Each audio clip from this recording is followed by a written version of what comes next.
Hi everyone. Please have a seat.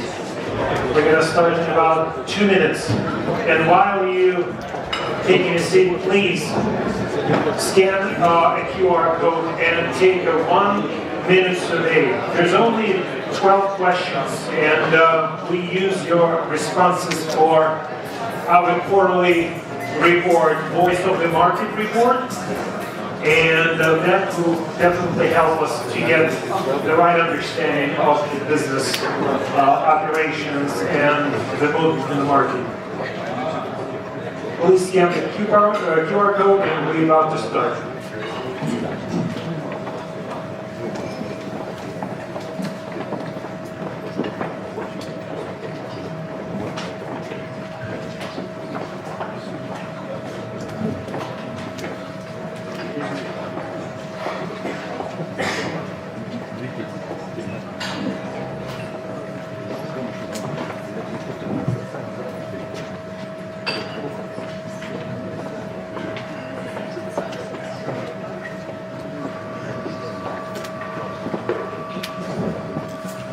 Hi everyone. So welcome everyone.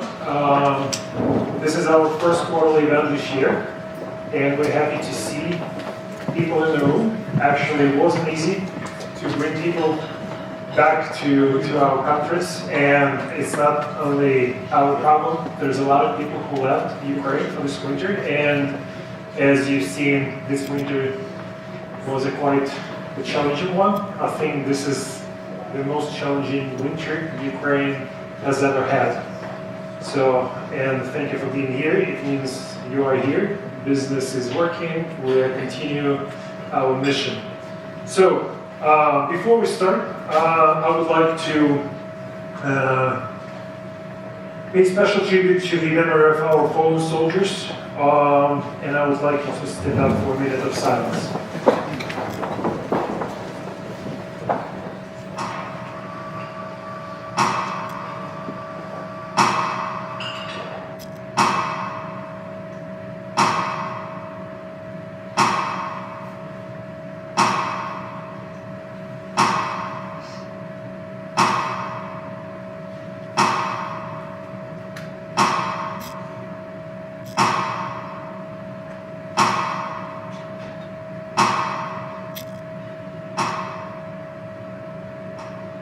Slava Ukraini.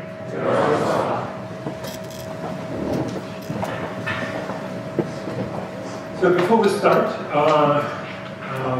we see a lot of new people here.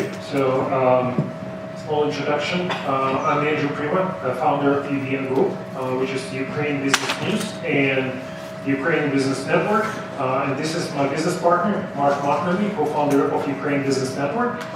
So we are two separate companies, a news company and UBN Network, our private business community.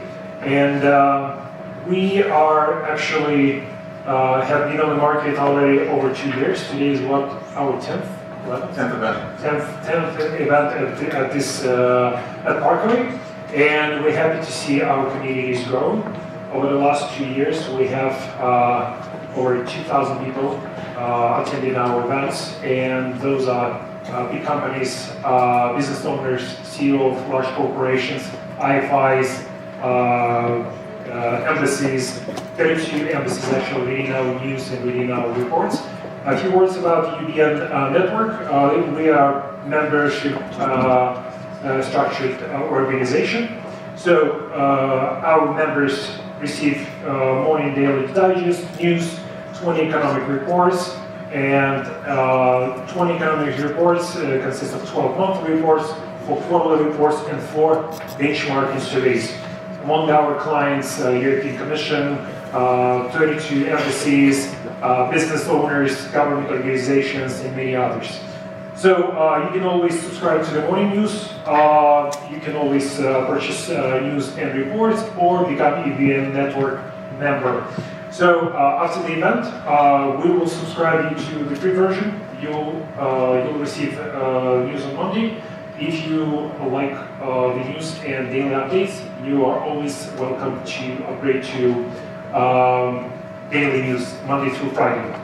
So a few words about our new members. Since the last event, we have several new companies join our organization, and we're proud to have such large organizations joining the Ukraine Business Network. First of them is ICU. We're pleased to announce a new member of Ukraine Business Network.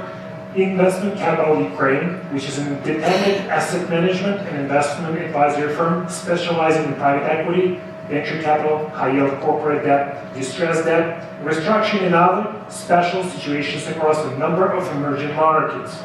Metro, everyone knows Metro. Metro Cash and Carry is the sales division of Metro Group, one of the largest retail companies in the world. We also have the New Guys Initiative, which is a non-profit organization based in Washington, D.C., founded to facilitate independent research for the liberalization of Ukrzalization and to provide a platform and business association for American business to participate in the rebuilding and modernization of Ukraine railroad infrastructure and rolling stock. We're also pleased to have Nestle, and everyone knows Nestle. Nestle is the world's largest food and beverage company, and another company is Allers Logistics, which is an international family-owned logistics company with over 100 years of history, with a headquarters in Belgium. The company provides end-to-end supply chain solutions with a focus on all kinds of industrial goods, but also consumer goods. Also, we have the UBN Capital, an investment firm with its projects investing in projects in energy and construction. And Oni Group is the last one, a military company who stays very quiet about their operations, and you know why. Welcome to our new members, and you see our members and clients on the deck. And the next, we're going to talk about our sponsors. Again, you know Piraeus Bank very well. We've been supported by Piraeus Bank for over 2.5 years. And Piraeus Bank was the one who showed us so much support and love. Since we started the Ukraine Business Network, without them it would be impossible. And Piraeus Bank has been a reliable bank in Europe for over 100 years, and in Ukraine for more than 18 years. The bank is a loyal financial partner for Ukrainian business and investors, offering reliable financial solutions and outstanding services even during such challenging times. Piraeus Bank goes beyond being a bank. It is a dedicated partner committed to the consistent growth of Ukrainian foreign businesses operating in Ukraine. And thank you to the Piraeus Bank team for all the support and for all the love. So, by the way, with the support of Piraeus Bank, we will have a closed private event in London this year in May, and we're going to have a little bit smaller gala dinner with top investors interested in investing in Ukraine and the companies who are interested in our market, interested to hear more about Ukraine, explore this market, etc. So we think it's a great opportunity. Again, it will be impossible to do that with the Piraeus Bank team, and a big thank you to the head of Piraeus team, Yanis and Ides. So our energy partner is Alteca, is a leading expert in solar energy, battery energy storage systems, or hybrid solutions with solar power plants combined with battery energy storage systems. For over 15 years, the company has been implementing comprehensive solutions that are transforming the green energy of Europe and Ukraine. So Latiteca provides turnkey solutions for green energy projects in Ukraine and beyond, and among Latiteca services, analysis and consulting, design, equipment selection and supply, construction and installation works, commissioning, operational management, and service. So we have the head of the company, Alexander, in the room. If you're willing to get introduced to Alexander and his team, please approach me and I'll make a personal introduction. So now we will get to our geopolitical and macroeconomic outlook. And Mark, I think that's your turn. Nice, thank you. All right, welcome everyone. To carry on with some of the optimism Andrew mentioned, we should start with 2 points of optimism, particularly since after this it's going to go downhill, kind of a little bit negative for about the next 30 minutes. So nice to see spring come. That put a smile on, I think, everybody's face in here. And then secondly, something put a smile on my face, I'm sure, as an American too, was watching the United States come beg Ukraine for interceptor missiles. The world's leading superpower, who a year ago, almost exactly a year ago, Trump telling Zelensky, the Oval Office, don't play around with World War III, you don't have the cards. And 1 year later, how the script is flipped. And I, as an American, am thrilled to see it, by the way. Great news. But it also does kind of reveal something a little bit deeper, that what Trump has done to U.S. influence, this is one little microcosm of it, but this actually does reveal something, what the direction of travel that we're going in. And if you haven't noticed, in the last 3 months really since our last event, a lot of scary, dangerous crises have risen, and I think 2026, if you thought the last 4 years was challenging, crazy, out of control, 2026 is going to be worse, frankly, I believe. So, I feel like we should hand out Xanax or Zoloft before I start presenting right now. So, key takeaways, let's begin. The war in Iran is a race against time, and for Ukraine's purposes, we want it to end as soon as possible. It drives up oil prices, and it diverts critical air defense equipment outside of Ukraine. So, we want that to end soon. The problem is it probably won't end soon. Depends on what you mean by soon, but this likely, in my opinion, will probably go on for months. Depends on the level of intensity, but extremely dangerous, and this is not going to work in Trump's favor, by the way, either. Russia is losing, and has been losing, but unfortunately Ukraine is still losing a little bit faster. That said, we had this event 1 week ago, I would have said, this is going to change now. Things are moving into Ukraine's advantage on a number of fronts. I'll get into that. But unfortunately with Iran, that puts more advantages back to Russia, unfortunately. And things are extremely unpredictable here for the next several weeks and months. And Iran is not the only issue. We had Greenland, we had Venezuela, Munich Security Conference, Davos in the past week, and there's a lot more coming in the next several months to pay attention to. Hungary elections, for example, in April. What happens in the Gulf, what happens with oil prices. We saw Iran even shot a missile into Turkey, with Turkey initiating Article 5, for example. I mean, insane scenarios that were inconceivable 5 years ago, 10 years ago, are now on the table as possible. Not necessarily likely, but possible.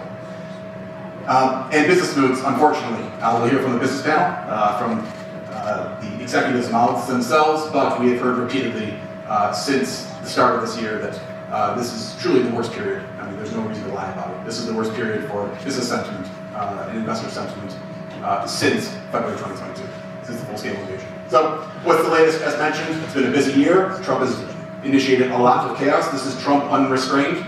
Right? He was restrained in his first term by sort of historic traditional Republicans, and in this term he intentionally did not bring a lot of them in, the only one really being Rubio, who has restrained him to a degree, somewhat. But on the domestic front and on the international front, he has unleashed really chaos and doesn't have much of a strategy for these things, whether on the domestic front or the foreign policy front. So events are getting outside of his control, and polling reflects that as well within the United States. The splits in the West are to continue. Don't think Greenland is resolved, right? And we saw the speeches at Davos, where we finally saw, after a year, Europeans showing some backbone and standing up to Trump, and critically, seeing that it worked. When Trump has costs imposed upon him, he does back down. So the flattery, the appeasement of the past year by Europe is likely over, and now we're going to see more backward. That also means potentially more conflict. The US-EU trade deal is not done. Re-elections next month. What happens there? Pressure's mounting in Russia, as we've seen, obviously, with the economy later, but on the front, not nearly successful, lost territory, more territory than they gained in February, for the first time in 3 years now. And then the economy, a lot of pressure that's been building, unfortunately, until this moment. But then also, as we all know, things are quite difficult here. There's no reason to lie about it. The air war is extremely difficult over the course of this winter, and will continue to be a problem. We'll talk about that with the speakers who come up after this. And then the economy is obviously under a lot of pressure, and we'll talk in more detail about what that means as well. So the war in Iran, in very simple terms, this is good for Russia and bad for Ukraine. The maybe one silver lining here is potentially how much financing or what the West and the Gulf states can give Ukraine in exchange for the expertise in air defense. So we'll see how that develops, but that's probably not enough compared to the advantages that go to Russia from a spike in oil prices that should last for likely months. So looking at oil prices, you see going to $82 a barrel. A lot of weakness. Oil prices should have been $55 to $65 a barrel on average for this year, and it had been popped up a lot, and likely to go further up, $100 or even more in the coming month, we'll say. Long-range air defense, unfortunately, becomes more unavailable. Bombings, this is a very, very interesting one. Probably the first war in modern history where you actually see the bombings are more popular in Iran than they are by the country dropping the bombs on that country. Very strange situation. Americans don't want to be dropping bombs on Iran, but Irans want Americans to drop bombs on them. Right? Odd thing I know. Only about 20% of Americans, by the way. This is right before, the week before the attacks. Only about 20% of Americans supported these bombings in Iran. It went up, some indicators, to about 32, 33%. So Trump's not really getting any benefit currently. And similarly with Venezuela, Trump didn't get a boost in approval from the invasion of Venezuela. Americans, frankly, aren't interested in foreign policy. And anything you do abroad, even if it's a victory, for Americans, it just doesn't seem worth it. Why are we spending our time, our energy, and our money abroad when we have problems at home? Americans, particularly, compared to most countries in the world, are particularly locally minded and less interested in foreign policy. So even Trump, it's be hard for him, even if he can somehow magically get a victory in Iran, which is very unlikely, it really wouldn't help his approval to begin with. So Trump is in trouble here with Iran. It's really a race against the clock. Iran, basically, can they just attrit the West? Can they just last longer and just keep going? Because the American population cannot, and Trump cannot. There's limited tolerance in the United States for this, particularly when inflation starts going up, and inflation is already a massive problem for Trump, the biggest problem for Trump. So this is going to be a huge problem for Trump and for the Republicans, and again, before the November midterm elections. This is the last thing the Republicans want when you have elections coming at the end of this year. So deeper unpopularity. So what does Trump do? Will he cut and run? He's willing to do that. He's happy to do that. He's shown that. Or will he double down? Now what's interesting is here, he should, frankly, tomorrow, stop this, cut and run, say, I got a victory, make it up, say we degraded Iran's defense forces, we achieved A, B, C, and D, and now basically the Middle East is zero problem. Okay? That wouldn't really be a victory, but you can kind of claim that to be a victory. And then in 6 months, when there's another problem, go back and bomb Iran. And 6 months later, go back and bomb Iran. And really, this is probably a best case scenario for Trump. However, what we know to date, the last couple of days, he's actually so far, in his administration, is pushing to double down, talking about actually using special forces into Iran, as an example.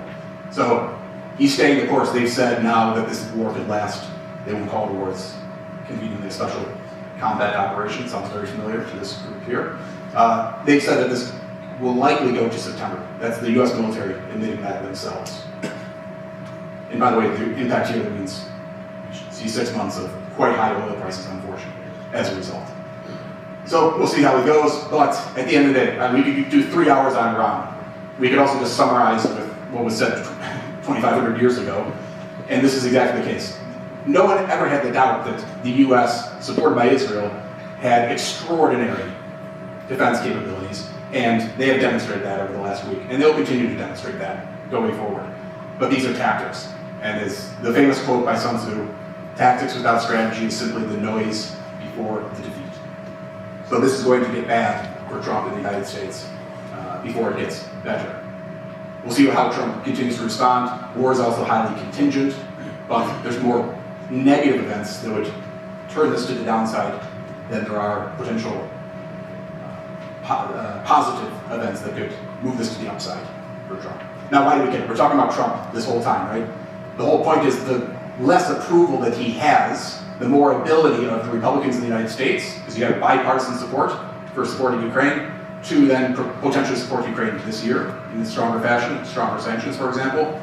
And critically, with the November elections, we could then see, come this time next year, not only stronger sanctions, but we could see another aid package to Ukraine. Depending upon, assuming, of course, we do see, which I do, we see the Democrats take the House and the House of Representatives and the Senate in the United States. So the talks here, so moving from Iran to Ukraine, Trump has been restrained. This may be surprising. I mean, if you're following Twitter, you're in a tiny bubble because it seems like everybody hates Ukraine. In reality, in the United States, there's quite strong popular support for this. And Trump is kind of acting outside of the interests of MAGA. MAGA Republicans, GOP, almost 90% of GOP supports stronger sanctions, for example, on Russia. Again, he's acting also out of MAGA's general view of things as well with the attacks in Iran. Trump also can't give Putin what he wants. That's why last week we saw the Russian, which I expected for months, Russians to say, why are we even talking to Trump? He can't give us what we need. He's not giving money to Ukraine, so he doesn't have leverage. He's selling weapons to Europe, which he'll likely do anyhow. So what's the point? And Russians even said, maybe we'll kind of end the talks because these things aren't going anywhere. Because Trump can't actually hand over Ukraine to him, even if he wanted to. Europe is in the way, and of course, Ukraine's in the way. So all of this said, you can see Trump's approval going down quite consistently, and frankly, there aren't many things to pop it back up. There aren't going to be foreign policy victories. He's very vulnerable on the foreign policy front. And then domestically, inflation is likely going to be going up with higher energy prices, which is a major problem. However, the economy is still looking quite good in the United States, and with his one big beautiful bill, there's going to be big tax refunds here in the second quarter, which is going to boost economic sentiment a bit. So that could save him a little bit, but likely not enough. And again, lower approval for Trump is good for Ukraine. And then on Putin's side, why these talks, frankly, are theater is because Putin, as we all know in this room, isn't serious. I think everyone knows on the planet Earth except for the White House. Putin isn't serious, frankly. So, hence the theater. Europe and their role in this. Europe is, to their credit, for the first time in about 80 years, showing backbone in terms of security, which is fantastic, and it's real, and most of us here probably actually do see this on the ground with joint ventures and Europeans coming here, politicians, defense contractors, etc. So that's great, but as it is with Europe, it just kind of takes forever. You know, a ship moving in a supertanker moving in the ocean very slowly. But we're in a better place. The 90 billion euro loan, fantastic. However, of course, now Hungary is causing a problem. We will get over that. They're going to work around that somehow and make this happen. They have to make it happen. But again, that's another question. They are going after Russia's shadow fleet, finally. So we're seeing a number of countries involved. Belgium is the last one, just this past week. Finally targeting the shadow fleet, the 20th sanctions package, the 19th and 20th sanctions package, going after Russia's shadow fleet, which is critical. The rising defense support is mentioned, and you can see here the numbers. This is no lie. You see the actual euros being spent and the projection of things in the coming years. Of course, we'd like this a little bit faster, but this is a massive uptick last year in particular. So doing what needs to be done, but we do need more, of course. And then the Pearl program, buying more defense equipment, this is happening as well. Again, a little bit too slow, but critically, the countries that have the money, the Northern European countries, are getting on board to do this. And then this 20th sanctions package. Again, it's annoying, it's been delayed again, but something will happen here, this will move forward, and this one will be quite impactful. Unfortunately, oil prices are going up, but the sanctions on maritime services will be more impactful than all the previous sanctions packages. towards Russia's energy export revenue, if it happens. And a lot of it depends upon Greek shippers in particular. So maybe our Greek friends in the audience can have a word. No comment, I see. In either case, progress again. Europe is clearly on its own, unless you're entirely blind for the last year, but they do seem to recognize it now, finally, which is great. It's the reality, move ahead. You're being attacked in the east by Putin, that's clear. You're also attacked in the west by Trump, with Greenland recently, of course. The US-EU trade deal, how is Trump going to react when he finds out that Europe hasn't signed this yet, and this is no longer moving ahead? And then Hungary elections, watch that in April. Marco Rubio coming to Europe for the Munich Security Conference, not visiting any of the traditional American allies and going instead to Budapest, Hungary, to the most corrupt leader in Europe, in the European Union, right before elections to try to give him a boost, and even making some hints that maybe the US would interfere in the elections under certain circumstances. Mind-boggling to think the United States government would do this, but that is the place we're in with Trump. Orban is set to lose the elections. What will happen the day after? It's a major question. How will the EU respond to that if the United States decides to put pressure on the election outcome as well? Major question, something to watch out for. But finally showing backbone, as mentioned, to Trump. So with that said, I think the question, I'm curious to see your thoughts on this, so you can get out your phones. We'll do polling. Please just scan the QR code. See what the audience thinks. Will a US-Europe crisis, which I do anticipate will have something, whether it's Greenland again, whether it's the EU trade deal, whether it's Hungary in April, I do anticipate we're going to have another crisis, as we had about 4 crises, US-EU crisis, of course, of 2025. I think we'll have another one. What happens then? Okay.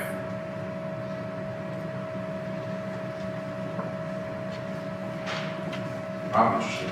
I thought people would be more pessimistic. Yeah, I agree with this as well. I think Trump is a transactional president who really likes money. I mean, thank God he has no principles, so he just keeps selling weapons. So let's continue to bet on that. Okay, good. Yeah, that's basically my thinking as well. Great. And again, this is a war of attrition. We've examined, of course, US, what's going on, all of the foreign policy engagements, Europe, what's going on, and it's a war of engagement, a war of attrition between the two parties. That conflict, how long can Russia last? The political pressures are accruing. This is critical. Telegram being banned, right? Absolutely critical. There's some substitutes, but totally inadequate. So this has already shifted things in the last month, but April 1st, Telegram will be fully banned, and this should limit, at least, Russia's effectiveness on the battlefield for the foreseeable future.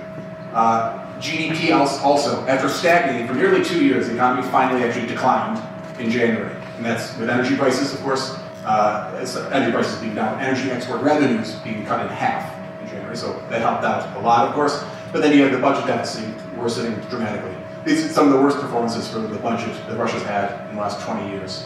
And by the way, this is a total lie. It was revealed already. German economists said it was closer to 4% last year.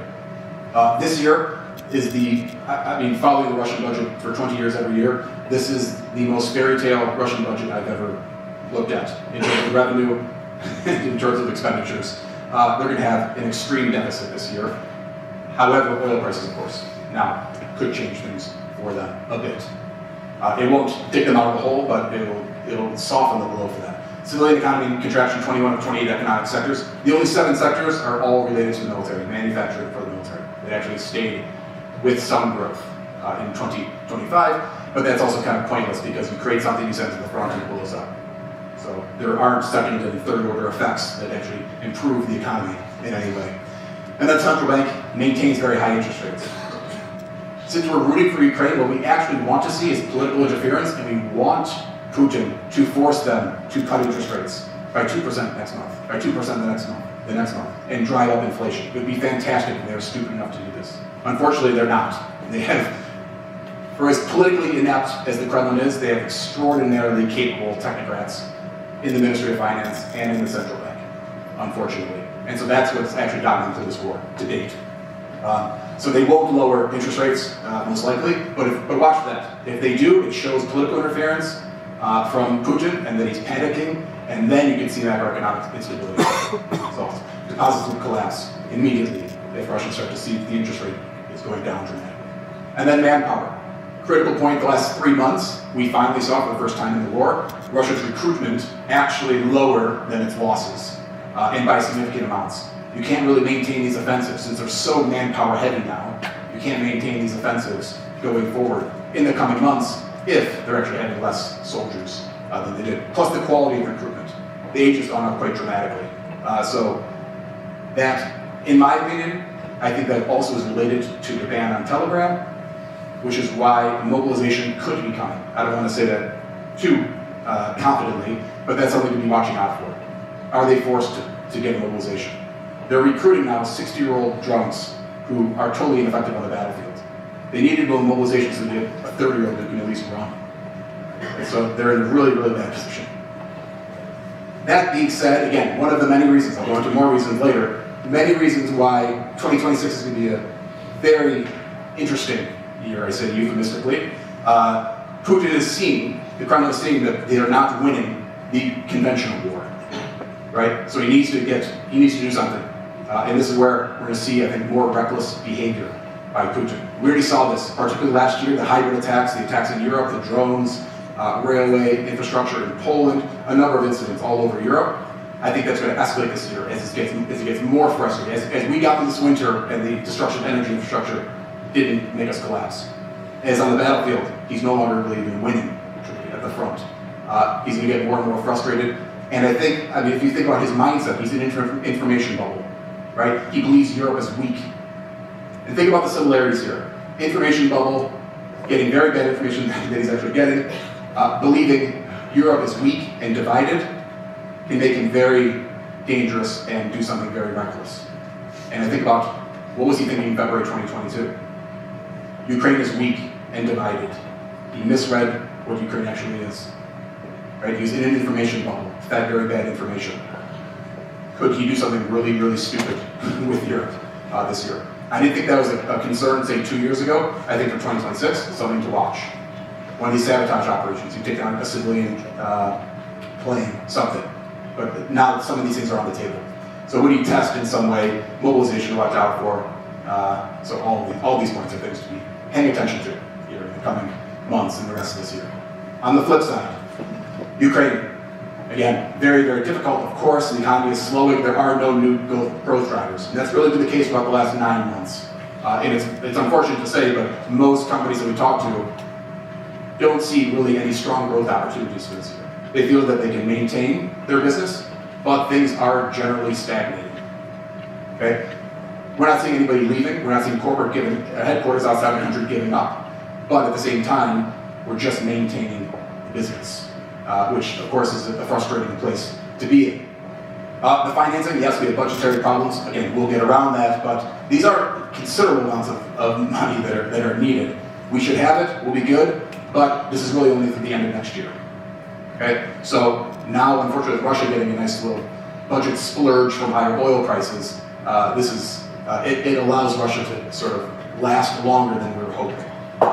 On the battlefield, mixed picture here, right, in the land and the air. I went over kind of both aspects of that, but everybody talks about manpower. The military analysts who I speak with, the war journalists who are at the front, they talk about manpower a bit, but it's about weapons, and they say it's the lack of weapons that they're getting from the West. And by the way, the lack of weapons impacts recruitment because Ukrainian men don't feel totally confident that they're going to get the necessary training and necessary equipment to go to the front and protect themselves. So it's kind of a cyclical problem, of course. The corruption scandals, as we've seen, the latest one with Timoshenko, this WhatsApp group in January, this will continue. The good news is, frankly, I don't think Europe really fundamentally cares because this is a national security problem for Europe. So it doesn't look good, it's bad for investors, fine, but Europe is paying the bills for Ukraine, and they know they have to pay the bills. So we don't like it, it's not good, but it should not impact fundamentally Ukraine's financial position. Whereas if the United States was still giving money, the United States would have been a little bit more hesitant amid these scandals. The perceptions matter. I had initially written this slide saying perceptions matter. Ukraine is going to start winning the information war in the West. until the last week, unfortunately, with Russia now looking a little bit stronger. Mildly, but a little bit stronger. But things are going in Ukraine's direction for this year. And that's what, for those of you who've been reading the monthly reports, quarterly reports, and monthly events, we've been saying that look for a lot of pressure on Russia in the first half of this year, and in the second half of this year, look for a ceasefire, or at least signs emerging of Russia making some actual, real, genuine concessions to try to get, not necessarily a ceasefire, but let's say an operational pause for 6 months, to take some of the pressure off. Now, with this Iran issue, that's likely delayed a bit. So, these things, again, as mentioned. And again, if we see Russian sabotage in Europe in particular, that'd be a great way to get the Western world to back Ukraine. So the scenarios, what has changed? One, the timeline has changed because of Iran. So we've delayed things a little bit across the board for all the timelines. So of course this makes it just a longer attritional fight here, and means we need to hold out longer, which we've been doing it for 4 years. What is a few more months at this point? But the most important point was revising. In December, before the EU had promised a 90 billion euro loan, we were very concerned about potential Russian victory, scenario one. We moved the scenarios back to where they had been the previous few years, where 60% likelihood. But again, I think 60% likelihood scenario two, Ukraine winning, in quotes. I know for Ukrainians this isn't exactly winning, but nonetheless, a better outcome for Ukraine. Okay. So, will we see I already revealed what I think. Will we see a ceasefire in 2026? Please, if you could get out your phone, scan the QR code. And I'll compare, I have the December results that I'll show as well to see how are things trending here.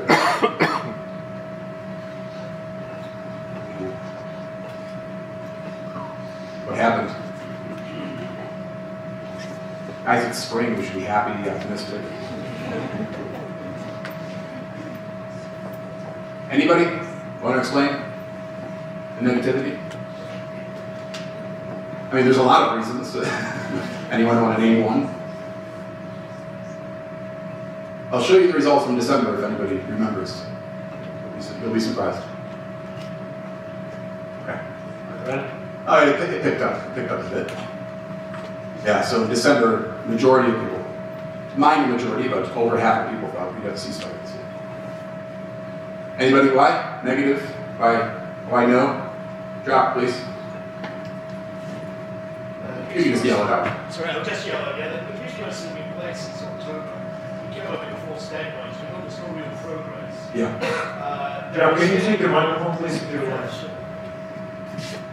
Even if we're at a point where we believe we're in a process, which I don't think we are at the moment, we're in a stalled process, there's still no agreement, neither in Ukraine or on the Russian side, on a land for peace deal. And no one has the leverage to enforce that deal, so we're at a stalemate. That stalemate is going to have to be enforced through both military, diplomatic, and economic means, as you just outlined earlier in your presentation.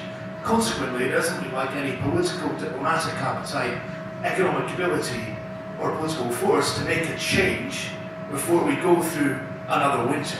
Russia will expect to get through another winter and hope that we will break in winter 2027. I think they'll be wrong, but they'll try that, and at that point, they will be facing internal crisis, as you've outlined in your economic analysis, and they'll know that it's difficult for them to outrun that. The only problem will be, will Europe continue to provide the backstop financing so the Russians will recognise that Ukraine will be funded into 2028. If Europe can put that in place at an earlier point of view, that is more likely to force an agreement at the end of sometime, probably about spring to September 2027, which is possibly a more realistic time now when the conflict may come to a conclusion. Thanks. Right. Thank you for that, yeah. Yeah, I largely agree. And like I said, we were thinking towards the end of this year to see signs of ceasefire. I think we should, at a minimum now, delay that about 6 months or so. But again, a lot of it depends upon what happens here with Iran. So what to watch out for? A couple things which, from talking to clients actually, I think people are so focused on just kind of getting through the days and the weeks, but taking a step back, there's a lot of moving pieces. Russia is winning the drone war now, unfortunately. Ukraine had been winning it quite decisively for a few years, but Russia is actually more or less winning it for about the last 9 months. And that's likely, unfortunately, to continue going forward. Ukraine's kind of playing catch-up. This is an important one. Last week, it was revealed the fiber optic drone from Russian territory actually reached the northern outskirts of Kharkiv. We're hearing more of that happening in Kherson and Zaporizhzhia as well. How does that impact the economies, the humanitarian situation, as this is going to pick up more and more, unfortunately. So tragic, and this is going to have consequences and get worse going forward. Again, Putin he'll be incentivized to be a bit more reckless this year. So we're going to see an expanded regional war. The ports in Odessa, this is a macroeconomic problem. Exports have been really hurt for metals and agriculture as a result of Russia starting to use USVs, unmanned sea vehicles. We're seeing those attacks in Europe that I mentioned, and then on the European side, going after the shadow fleet. Ukraine going after the shadow fleet in the Mediterranean, even. We're expanding the war. That means you're opening up lots and lots of more possibilities of how things can develop when you expand the war to this degree. In the air war, in the sea war, in the land war, and within many different countries in the region. Here's also to watch out for: Western unity and resolve. What happens here? Will we stay united despite everything? This transatlantic relationship that had been tight for 80 years, will it start to crumble this year? That's been a question for the last year now. Going after Russia's shadow fleet, will we see Europe intensify this? I think we will, but you need to really pick things up. You can't just do one a month here and there. You need to actually go after these things strongly.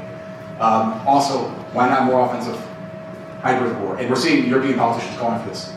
Go on the offensive into Russia with this hybrid war, what Russia's doing in Europe. And Europeans weren't talking like this 2 years ago. Now they actually are. More US-EU sanctions, we do see that coming. And then the more European purchases of US military equipment, all continuing. So that's good. Remember that in the backdrop. When you get depressed at night and you're worried about things, these things are all moving in the right direction. These are the structural fundamentals as to why we can remain optimistic about Ukraine going forward. And very positively, watch out for Putin to make a disastrous political decision in Russia. I already mentioned one, central bank meddling, cutting interest rates dramatically. He's still in an information bubble, right? He's likely getting frustrated with the outcomes. Things in the international environment until the invasion of Iran weren't necessarily working to his favor until about a week ago, right, with Iran. Will he call the mobilization? Okay. I didn't think last year that it was likely he'd call mobilization at any point. I think this year it gets much, much more likely. It's already quite likely. Confiscating banking deposits, for example, to shore up finances. So I think these are things to watch for from Putin. And remember, we have sort of existential crises all over the place. We have obviously existential here for Putin. He feels, probably correctly for himself personally and for his regime, this is an existential crisis. For Viktor Orban, we have another existential crisis. And don't forget Trump. This is also existential. And to think the world's leading global superpower, the president feels that he's entering into, with this attack, with these attacks in Iran, entering into likely an existential crisis for himself. If he loses the House and the Senate in November, impeachment proceedings would very likely start very soon, in a year from now. Okay? And then, obviously, all the crimes he's committed, if he's out of office, how vulnerable is he actually? He will obviously feel very vulnerable, and this is existential for Trump. How does Donald Trump, if he feels scared and threatened and he's worried about his own future, how is he going to behave in the international realm? How is he going to behave domestically in the United States? People do crazy things when they feel like their existence is on the line. Look at Iran, another existential crisis. Look how they're reacting. There's no rules. No attacks are off the table for them. The alternative is literally their physical death if they don't stay in power. So they're using all tools to stay in power. So you have to think in this environment, this pressure cooker environment, internationally, Ukraine, Putin, Orban, Iran, Trump, most critically, all feel like they're entering existential crises. So what comes from that? It's very unpredictable, of course, but very dangerous, all the potential scenarios. Oh, and by the way, what does China do? I forgot to mention. China watching that. There are guaranteed hardliners right now in Beijing who are saying this is the best window of opportunity we've ever had to go after Taiwan right now. You have US military in Venezuela, you have US military in Iran, you have less support for Donald Trump currently, you have Europe bogged down with Ukraine, and Donald Trump hasn't really said anything encouraging to protect Taiwan. I'm not saying China doesn't, but I guarantee you there are hardliners in China who are right now saying we need to go now. We may never have such a good opportunity as we do currently. So if you just want another crisis to follow here in the coming months. Yeah, okay, maybe we should have the wine now. I'm usually more cheerful and joyful than this, just, I have to be honest, is the problem. Okay, so looking at the macroeconomy here, I'll go fast here, we'll get into more details with the panel when they come up. But GDP forecasts, unfortunately, but predictably, have all come down across the board. Our own, but every ICU is here, our new client, their forecasts have come down quite dramatically, actually worse than ours. So 2.1% growth this year. Let's see, a lot of it depends upon exports. Watch the southern coast. Export infrastructure has been destroyed, and it's really, really hurt exports. And the Ukrainian economy is very, very dependent on strong exports, both metals and agriculture. So that's quite a problem. The dollar should be relatively weak, so that's good for Ukraine, that protects us. However, quite weak against the euro for the rest of this year. But for all the problems going on, at least the dollar won't be too strong, so that's helpful for Ukraine. And then 2027 growth, we see a bit of an uptick here. This is a bit of an outlier. Most forecasts expect continued stagnation next year because they're not anticipating some sort of ceasefire and a return of investment. We tend to think, as mentioned, we can be moving over the course of 2027 and see some sort of operational pause, which can then boost sentiment, boost investment, etc. So that underlies the forecast there. Very, very quickly, just some quick anecdotes from meetings we've been having for the last 3 months. I won't go into everything here, you'll hear this from the panel speakers, but it's been about survival. No surprise that you've been here for the last 3 months. Sentiment, as mentioned, some of the worst sentiment since the war started. The labor, so talent management has been an issue, of course, the entire war, but it's really become quite an issue here. As one pharma client of ours mentioned, people have lost their internal fighter, in his words. People are they're doing their jobs, but they're not inspired, is the point, really. And then performance. Another client of ours, who actually has been very successful the last few years, is their sales are above their pre-2022 sales levels. And now, again, they've hit a limit. There's no new growth drivers. They can't find new pockets of demand. So they're hoping to, of course, sustain the business, get some growth, but there aren't really that many strong opportunities, and they're a little bit worried about even the decline in growth. That's one client, but that's reflective of what we're hearing from across a lot of sectors, from a lot of companies. So it's difficult. Andrew mentioned UBN subscription. If you want to scan that, that's how you would access that. And then the podcast we've been doing for the last year and a half, History in the Making, War in Ukraine. We actually just did a podcast with General David Petraeus, the former head of the CIA and head of coalition forces in Iraq and Afghanistan. That was just published yesterday, so you're welcome to listen to that. Now that it is out, I spoke a lot. I'm sure somebody else had some questions. Usually there's questions. Comments? Nothing? Yes, please.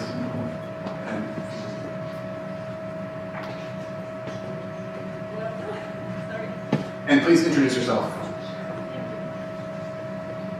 Vicki Aiken, Mercer Court. You talked a lot about the existential crises that and Trump and others are going through.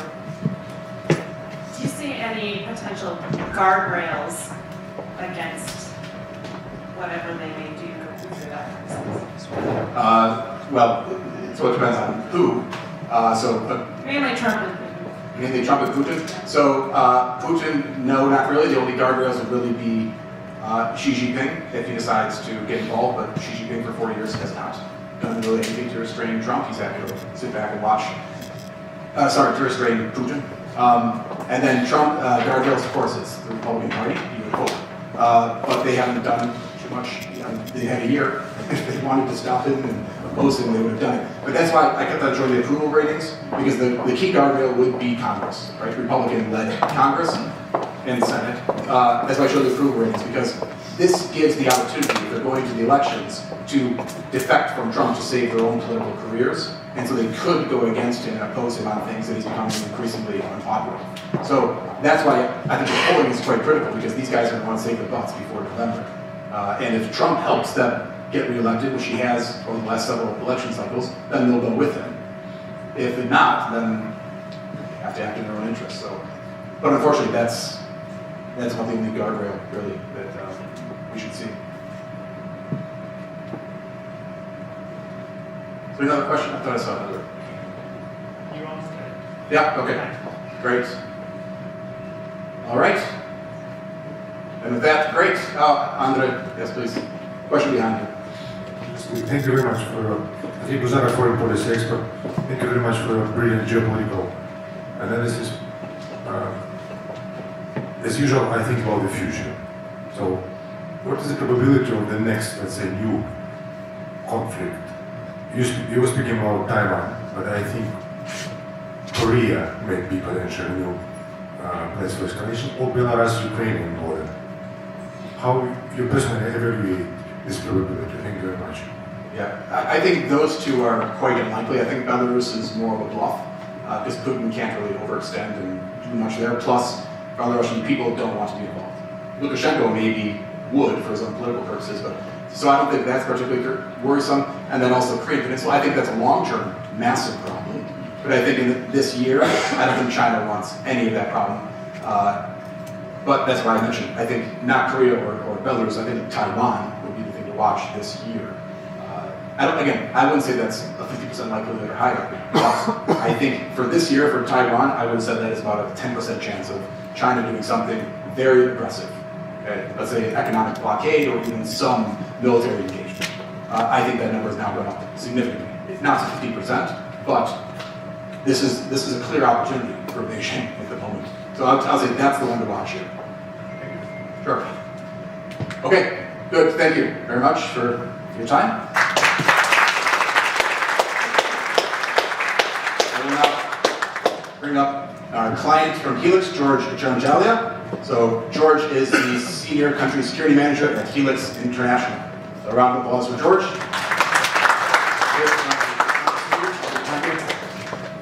Thank you for joining us, George. I wanted to have George join us to really hone down into the topics we're going to talk about today, as far as the destruction of the energy infrastructure, what that means going forward, but looking at protection of that energy infrastructure, looking at air defense, right?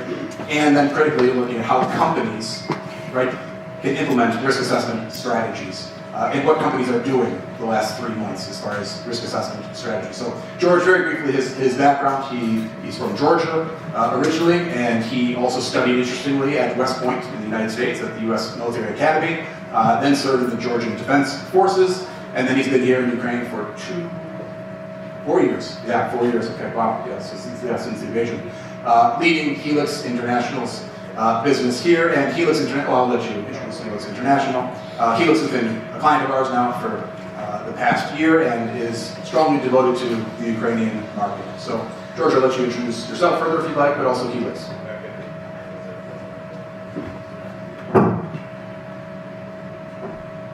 First of all, thank you very much for the great analysis. I want to start with gratitude. As a Georgian national, I think that we owe a big thank you to Ukrainian heroes who are defending the freedom, not only for Europe, but for my country, for my children as well. So thank you very much. So about Helix. So what we do, Helix started as a medical assistance company. So we are very famously providing medical assistance services to the UK government, to the Foreign Office and the MOD.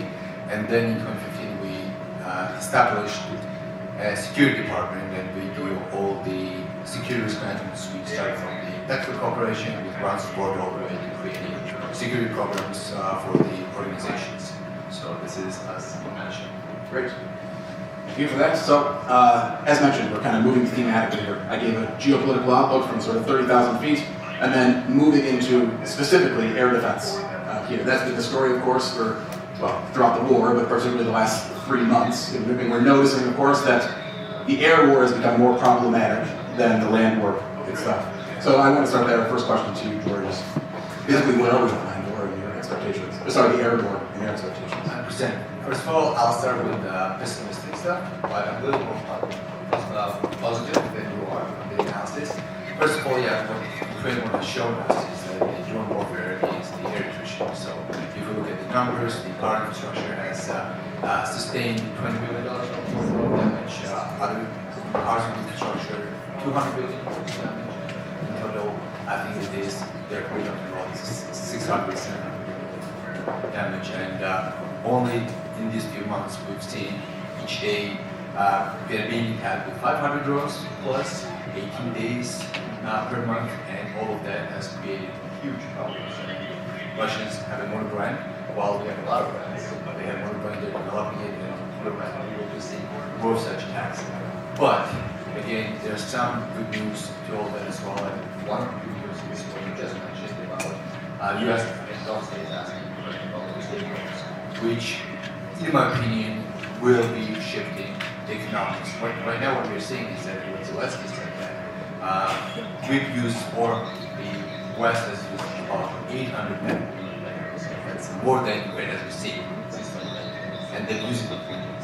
And Ukrainians, with the Western help, have been developing a lot of innovations within this realm. We've been working a lot with the AI, with the drones, and I believe because of what's happening right now, we will see the innovation. We will see a shift when the drones that cost $100,000, because that's about the price of a shot, will be destroyed with a drone that costs maybe $20,000.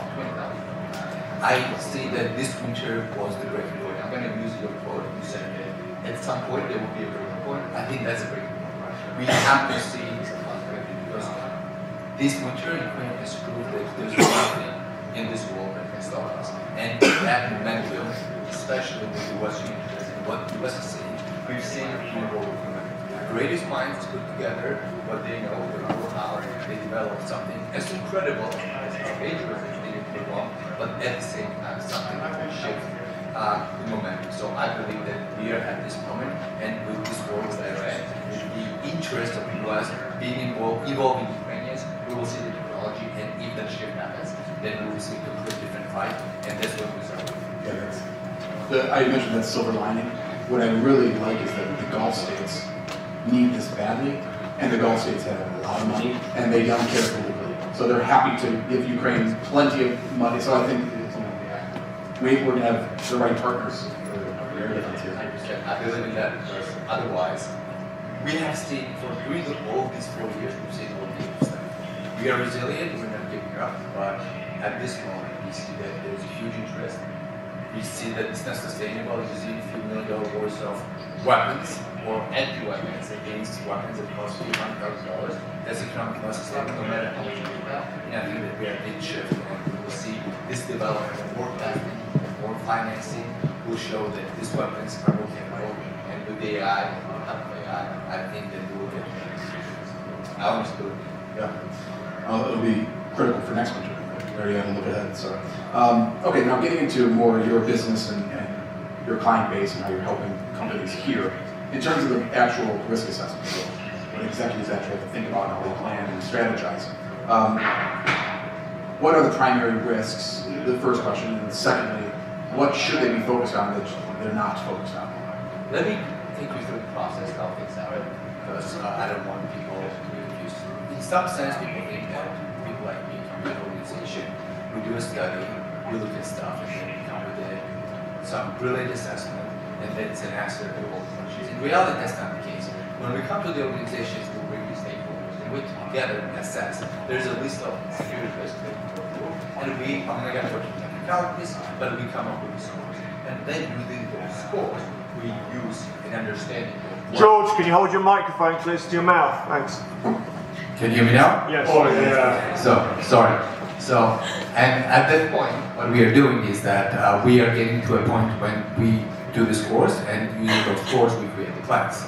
So what those plans then do within the organization, it destroys the biases, because I'm biased, I'm from the military, I think about the explosions, drones, missiles, but you can come to an organization and there might be some other security risk, like sexual violence, which we might not think about. Those stakeholders are very important. The three biggest risks that I'm going to identify, first, everybody knows about drones and missiles. They will continue, and the destruction of the infrastructure. The second emerging risk is the mental health and the PTSD. We see a lot of people stressed out, people losing faith, people are tired with our predictable situation in the country. country, and because of that, the productivity levels are going, and it is very important for the business continuity. And the third one that is also emerging is the violence with the unaccounted weapons. When the war started, a lot of weapons have been given to the civilians in Kiev and in many cities of Ukraine. Nobody knows where those weapons are. And when things get hard, and when those soldiers come back, and I'm going to talk more about PTSD, but when those soldiers come back, and when they will not be able to find work, they will go back to doing what they do best, fixing their problems with violence, and those weapons will come up. So I think that as we move forward, and as we get closer to the finishing line of the war, and I think that I'm getting ahead of myself, but I believe that it will happen sooner or later, we will see the crime getting into the way, and that's when the huge problem will start. And we have to start thinking about it and creating plans how we're gonna enable organizations go through that period. And I think it's an important point. I mean, for the older generation of the crowd, remember the Afghanistan coming back in the 90s, and that war had far less casualties, right? And it was far less brutal for the Soviet side of things. And we saw what happened in society across the Soviet Union. And we have more people going back, so it's something to enjoy. So then, yeah, let's stay on PTSD. What are you advising? I mean, what are those conversations like? Let's talk about integrating guys in the future who have PTSD and managing it from a corporate perspective. Sure. So there are two parts of it. So let's start with the bigger picture.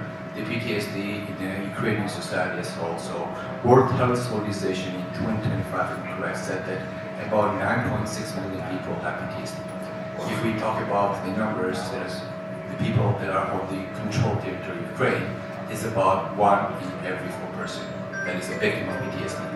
And I'm not saying that these people are dangerous, these people are anxious, and we need to understand how to deal with this problem, because that brings anxiety, that brings a feeling in the people that don't want to work, they feel overburdened, they are unproductive, and as I said, in the business continuity, the biggest asset that we have are the people. People are the producers of the products, no matter what business we're in. So that's one thing. So how do we deal with this problem? And I believe that it's not an HR or a safety problem, that's a security problem. All of that should be integrated into one thing, and there should be a systematic symptom identification checklist, and every organization has a few of them. In their own, I'm not going to go into technical details because we'll be sitting here for 30 minutes. But what I think is that there should be a checklist which will help us identify those problems in advance, and then using that checklist, we will provide help. First of all, we can talk about therapy. We, as co-workers, we can talk with these people, because sometimes the only problem that these people have is not them being violent, it's them being anxious, not understanding why they're anxious, and because of the anxiety doing things that we call hidden scars. Their minds are hurt, and we have to do everything to help these people, because we're talking about a huge scale. We haven't seen such scale since World War II. We're talking about millions of people, and there are not enough facilities in the world to help those people. The second part is for the integration of the soldiers who will be coming back, and we have to integrate them into society. First of all, there are 1.3 million registered veterans.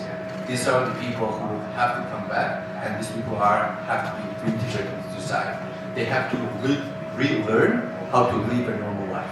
They have to relearn how to make money, how to sustain relationships, sustain their families normally, without violence. And this is when the criminal organizations will take advantage of them, because that's easy money, right? They will have a feeling that they're the losers, because unfortunately this scale will create in the beginning some of the economic problems. And when these people feel that they are the losers, they will divert to the things that they do best. I'm not saying again that they're dangerous, they're heroes, and we have to thank them with all of our heart, because they are the sole reason why this country remains free and why Europe remains free. But organizations have to have a plan. What do we do with that? What do we do if the criminality spikes? What are our plans? And this is where we come in. We have to have plans. And what I do is that we just help organizations to enable their operations. We help the organizations to plan for those risks, and then they be prepared whatever comes next. Because this country is in my opinion, this country is the next superpower of Europe, and this country will be leading the next modern world. Great. Any questions for Coach?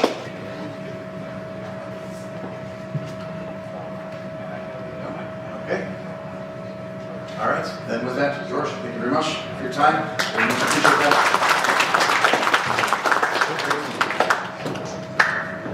Okay, so we're going to move to our next panel. And everyone is eager to hear what is going on with our energy infrastructure in Ukraine, and we have a great expert for that who can share some insights. So I would like to welcome to the stage Vitaly Butenko. Please welcome. Vitaly Butenko is CEO of energy company of Ukraine. This is a state-owned wholesale energy supply and trading company. It operates the largest balancing group in Ukraine and supplies power to strategic industrial clients. The company focuses on supplying electricity to both state-owned and private companies in Ukraine. It's among top 3 green energy traders in Ukraine, having contracts with leading renewable energy producers. So we unfortunately, Sergei Konetsky canceled the last moment because he was called into office of the president, and unfortunately certain things cannot be controlled by us, but it means we're going to have more time to ask questions. Not a problem. I'll try to not to make a mistake. Keep the microphone in my mouth. So Vitaly, just a few things. According to the Ministry of Energy, Denis Shmyhal, and he just stated that a couple of days ago, Ukraine generated 54 gigawatts of power before the war in 2021. And now Ukraine generating only 10 gigawatts. So it's pretty much 75-80% less. We actually import 2 gigawatts. So while consumption in Ukraine at approximately 18 gigawatts. So we kind of very short. So can you give us the latest updates? So what's going on in general and how we're overcoming those shortages and those issues? Thank you. Over the past 3 years, the energy system of Ukraine has faced pressures that no modern grid was ever designed to withstand. And yet, as we have all observed and continue to observe, we still have light, the system didn't collapse. What it did do, it adapted and it continued to function in spite of the atrocities that has been instilled upon it by the severe attacks. So today I will touch base some of the thoughts and some of the views as to how it happened and, more importantly, what transformation it has triggered on the level of the system, but as well as communities and businesses. Thermal power plants were hit the hardest. Of all 15 thermal power plants that were operational before the war, all of them were hit, either destroyed or severely damaged. So when we look at the structure of the generation before the war, the thermal power plants were producing on average 5%. Today, their share dropped 5%. We lost 6 gigawatts from the Zaporizhia nuclear power plant because it has been captured by the Russians. And the capacity of the renewables has also endured a decline from 9.6 gigawatts that we've seen before the war. It dropped to 7.4 gigawatts today. So all across the board, the generation capacity of the country has been under severe attack and endured huge losses. But that's not all, because we also have experienced severe attacks on the infrastructure, substation, transmission lines, which further complicated the delivery of the power, not only the production but the delivery. We all have seen what this winter was all about it. And this was probably one of the lowest points. Obviously, the stakes were high that the energy system in Ukraine will disintegrate. It did not happen. But we had to endure hours and hours without light.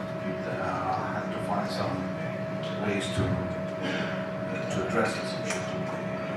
Batteries are the solution. Luckily, as we moved into the March, we noticed the situation has changed. So during the winter, the deficit of the system was about 6 gigawatts.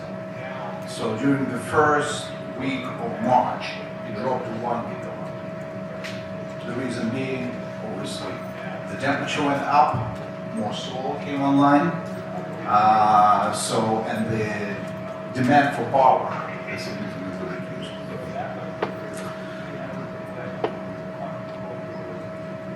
Reading between the lines, we have survived the winter. The energy system didn't disintegrate. It has survived.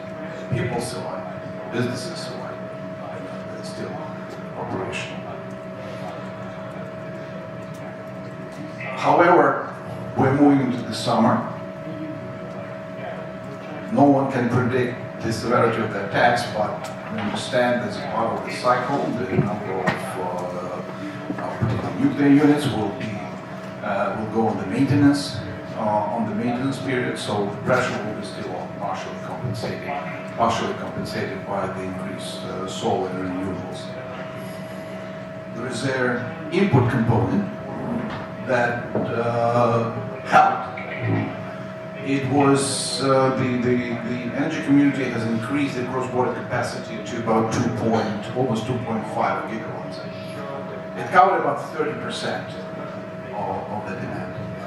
Now, but input was the inexpensive option nevertheless.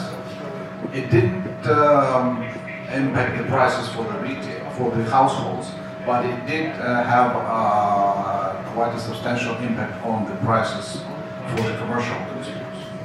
So a lot of the businesses, and probably some of you noticed, you had to balance the choice. You have the power, but I have to pay the European prices, or do I not have the power? But I always prefer, in my line of work, optionality is always something I prefer than lack of options. What happens now? And this is what we have seen in the system.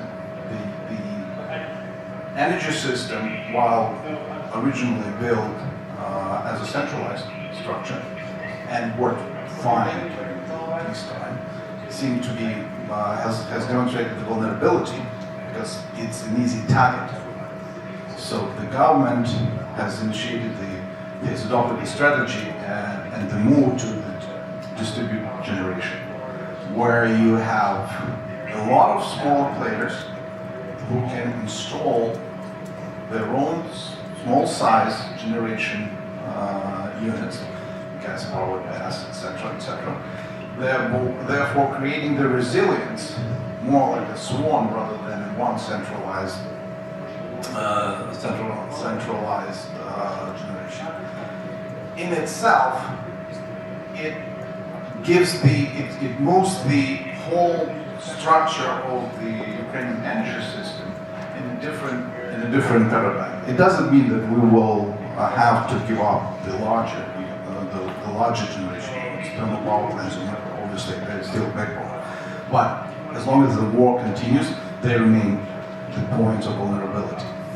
But it does also gives more power to the people who and businesses who haven't thought of themselves as specialists in energy generation, but were forced to move into that space by the necessity.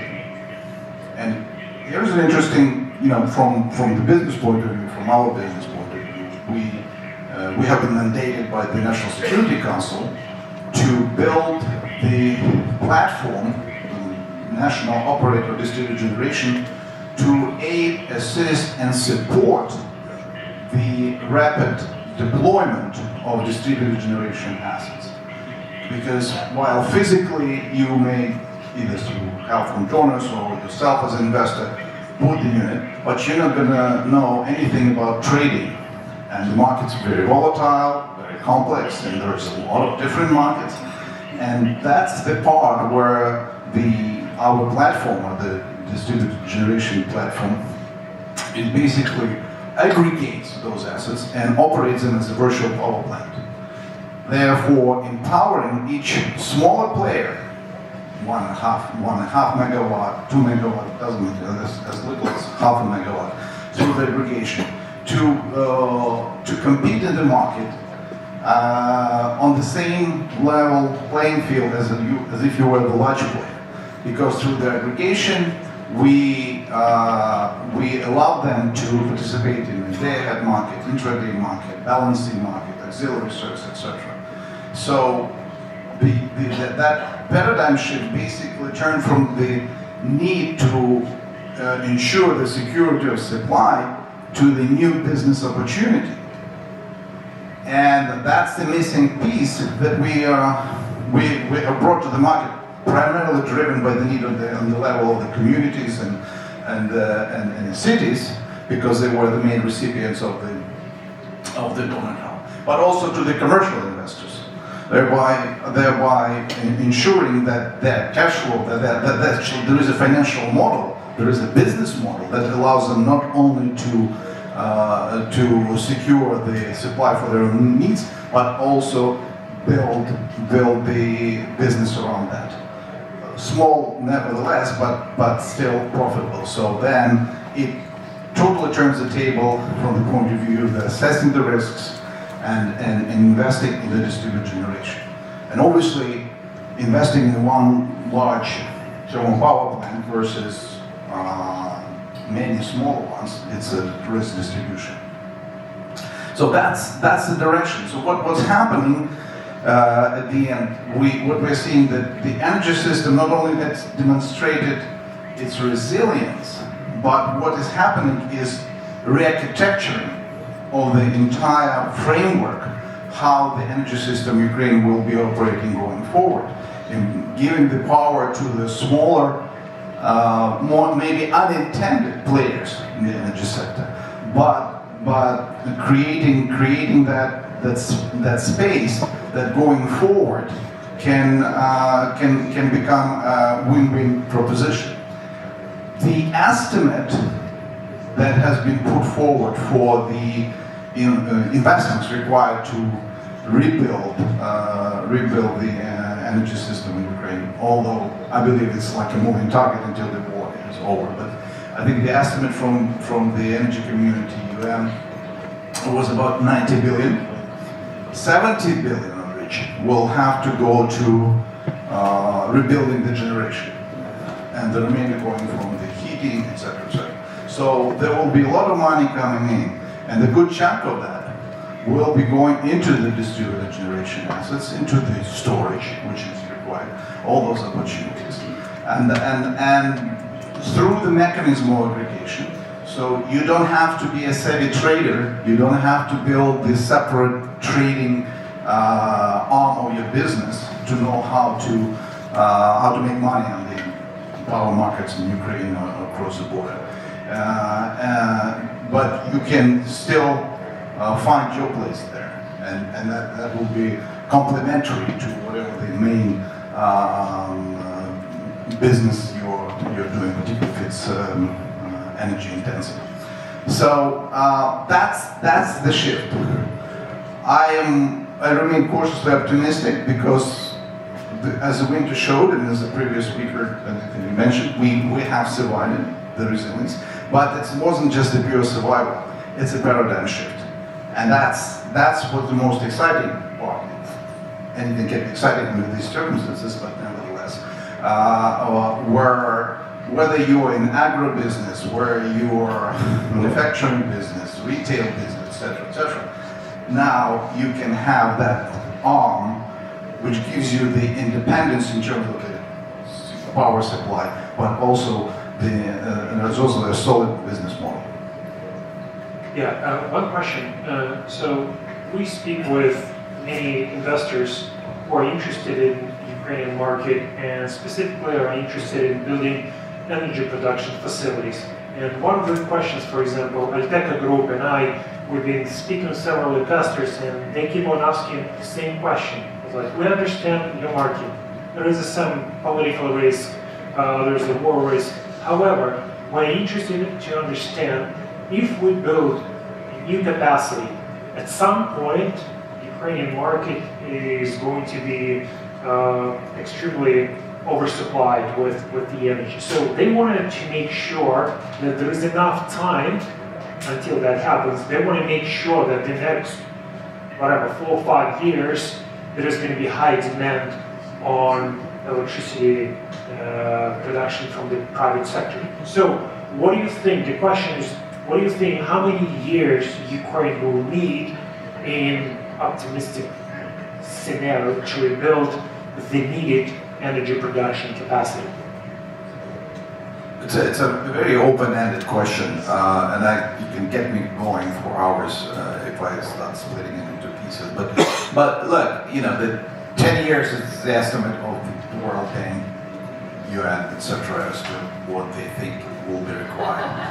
As far as from the point of view of investors, fair question. War risks, political risk aside. Your return on investments is an important thing, depending which assets you're entering. And this is where you need to have a partner that can provide the commercial optimization for operating the assets. Because what we are seeing is a lot of people that understand the technology, they want to bring technologies that have done similar things elsewhere. And the shift in the energy system from going short to going long, which we will experience most likely within the 12-month year cycle, because summer the Ukrainian system will be long because of the solar and renewables. And as we go into the winter, most likely deficit will begin to hit most of the hours. So from the commercial optimization point of view, you can make money in the long markets and the short markets. If you're, for example, investing in storage, excellent asset, particularly right now, because it addresses the issue of the grid stability. So not only you are just selling the peak hours, but you also can provide auxiliary services to system operator, which is willing to pay a lot of money for that. So that's one thing. Through the gas power units, through the aggregation, their commercial attractiveness is flexibility. They can ramp up and turn on. You can turn them on and off very quickly again. So you're not just selling power, but you're going to the balancing market. You're going to other markets, high premium markets. These type of things, that's a value-added model. And then when we're looking at the running models for some of the investors, for this, so the payback period could go from 2.5 years, maybe 3.5 years. I mean, we're talking about that sort of period, not something like 5 or 10 years. So that's sort of the gist of it, because there is so much displacement within the energy system, even within the grid, because there are some areas where the grid is short, requires more power, some of them long. That it creates those what I call it, the value pockets that could be unlocked through the platform where you can optimize your assets or part of the aggregation group.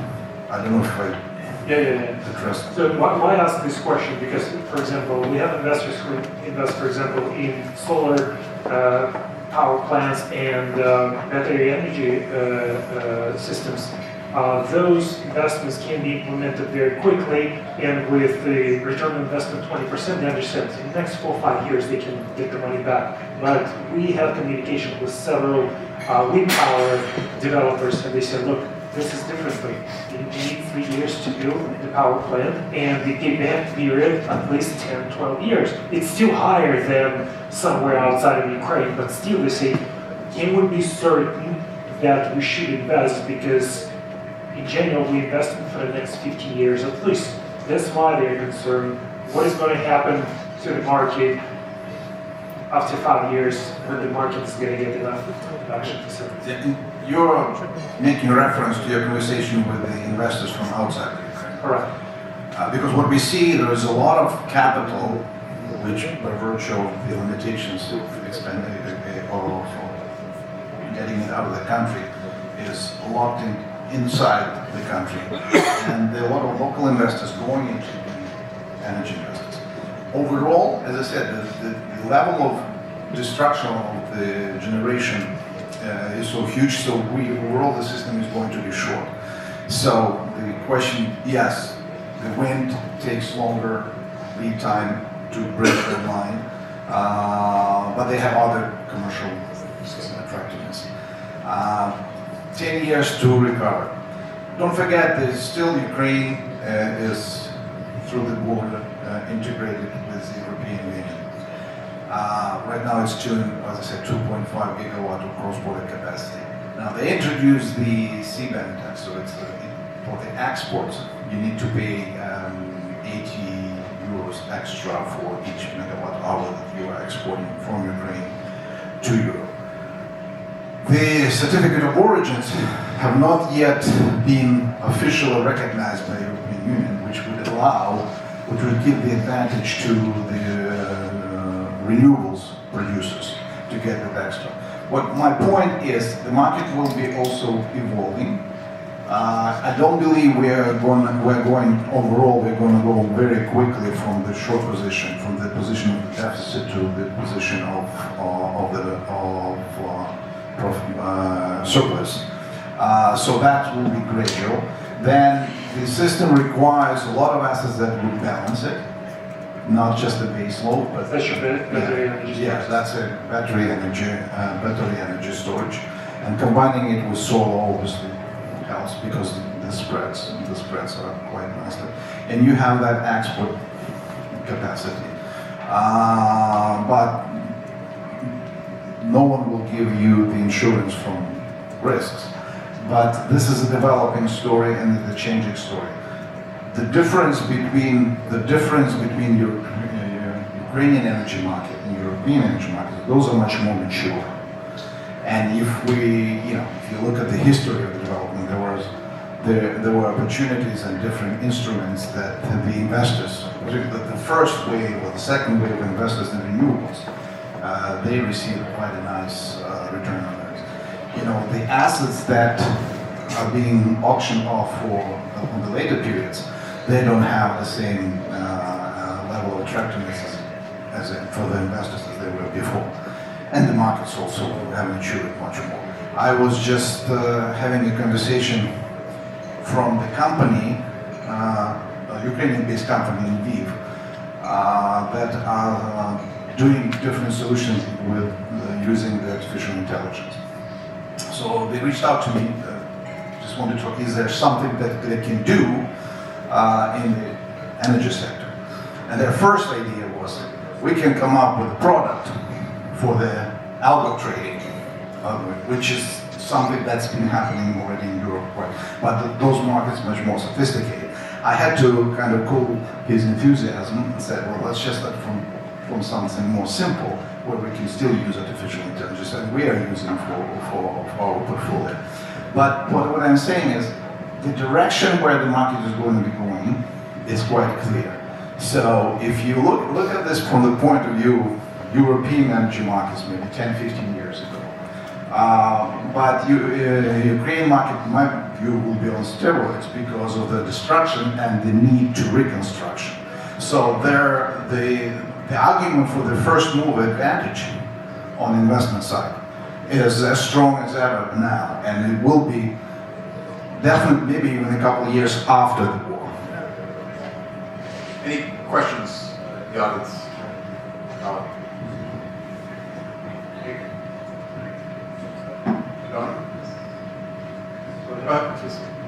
Please introduce yourself.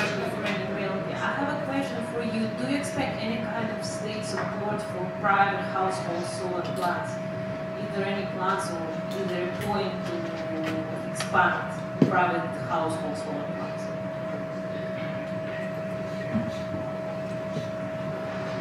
If I'm not mistaken, there are a number of initiatives to subsidize those. I know USAID, or I don't know what was left of it now, but there was a program, and I know Energy Community were looking into this situation.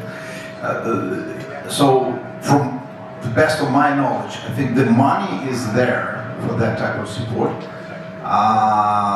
The difficulties is how to deploy them, how to execute them, and that is actually the difficulties which also impacts the investors, even in the distributed generation, because there is a regulatory, legal, and everything. This is something that we come in and sort of help those. But the households, I think the issue is not with the money, but the issue how do you structure the program where you can avoid some unsavory tendencies on deploying the donors' financing, because you are talking about not one or two recipients, we're talking about thousands of recipients. Recipients who may not necessarily be very knowledgeable about that technology. But if this is something, I think there are some projects that I've heard, there are some projects for the kindergarten or some critical infrastructure that make schools, they make sense. We've been asked through the personal connection, in fact, to help with the best project in one of the international schools in Kiev, because they said, look, the diesel generators, not necessarily the sustainable solution. Can you take a look and see if we can put maybe storage there and help this? So those type of things are more doable in my personal view than the households. Thank you. Ted? Mr. Botenko, Ted Kronmiller, thank you very much, especially your points on history and participating early in the recovery, because I believe that Ukraine is primed to unleash the power of the energy transition. Your points about first mover advantage, I think if you look at history, first mover advantage is in conflict situations provide countries things that they greatly need and they benefit greatly. My questions for you are, I guess, two questions. How do you see, number one, how do you see the role of eco-industrial parks in accelerating the green rebuild and energy sector rebuild? And number two, perhaps Paris Article 6 as a force multiplier. I was in COP30 presenting with the Ukraine delegation on that. So maybe Paris Article 6 as a force multiplier. How do you see Ukraine as, I see them leapfrogging advanced economies, but perhaps as a destination for international capital, because I know Ukraine's National Energy and Climate Plan calls for steep GHG reductions. So eco-industrial parks and perhaps Paris Article 6 would be great to hear. Thank you.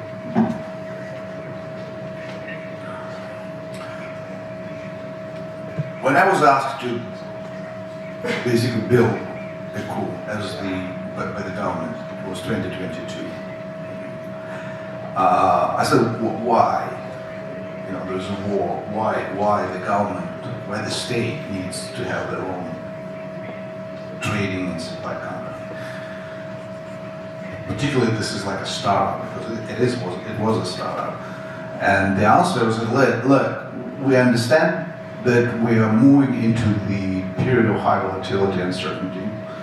The energy markets are on their own. In the peaceful time, they're quite volatile, and the war knows. And the state being one of the largest producers, one of the largest consumers, someone that needs to manage that. I said, so we need to have the instrument, not the private, but I said, so that was the philosophy behind energy company in Ukraine. So we built our business model, not just to simply make money out of trading, but creating the products and solutions that would address the volatility or lack of competency or lack of knowledge. Part of that sort of business logic also addresses the issue with foreign investors, external investors coming in. The creation of the eco parks or creation of these are the instruments. What my firm belief, and that's sort of the core of the business philosophy of an energy company of Ukraine, at least until it's privatized, is that you need to have a very strong, reliable, trustworthy, and professional partner to execute some of these quite ambitious ideas. Because the strategy and the plans are all great, and we've seen a lot of them, but I haven't seen anything very sophisticated done. And if I look at the IFIs, how they distribute the funding, at least from the state sector point of view, so you see there is a couple of very large energy companies, and they do not go elsewhere. Then they maybe provide some capital to the local banks to finance. So all these initiatives, I believe they do have merit, but the devil's in the details and the part of the planning. And I know you and I were discussing it. That those sort of ideas, the great ideas, they need a little bit more work as to how do you execute it, given the constraints and the challenges on the ground. But look, we don't need to recreate the wheel. There's a number of things that have been done in different countries. So that could be transferred here. The risk appetite of the capital coming in here, obviously, has to be a little bit above average. Any more questions?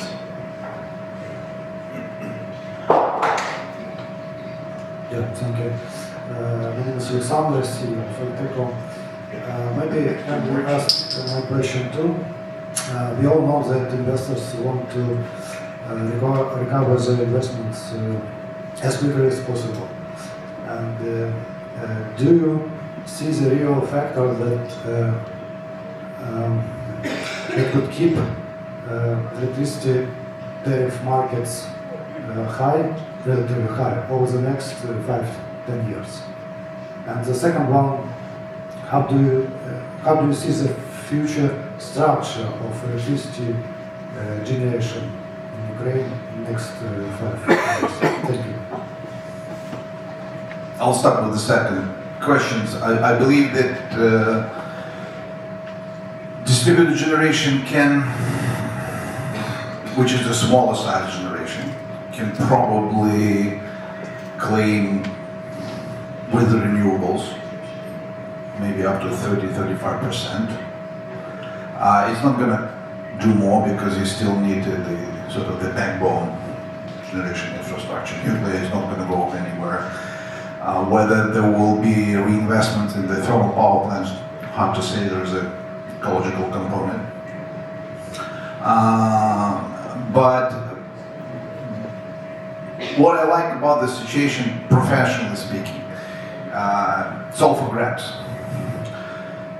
There isn't a clearly defined, roadmaps and saying, okay, everyone either can go only in this direction or no else. Right now, I see different models forming. There are some large industrial groups that never been in the power sector generation start building assets around that. How will that convert into something standalone business, or they will then, outsource it to someone else and like that. I'm yet to see a larger capital inflow generation from outside of Ukraine. War risk obviously is an impediment to that, although there is a huge governmental support coming from US and European Union.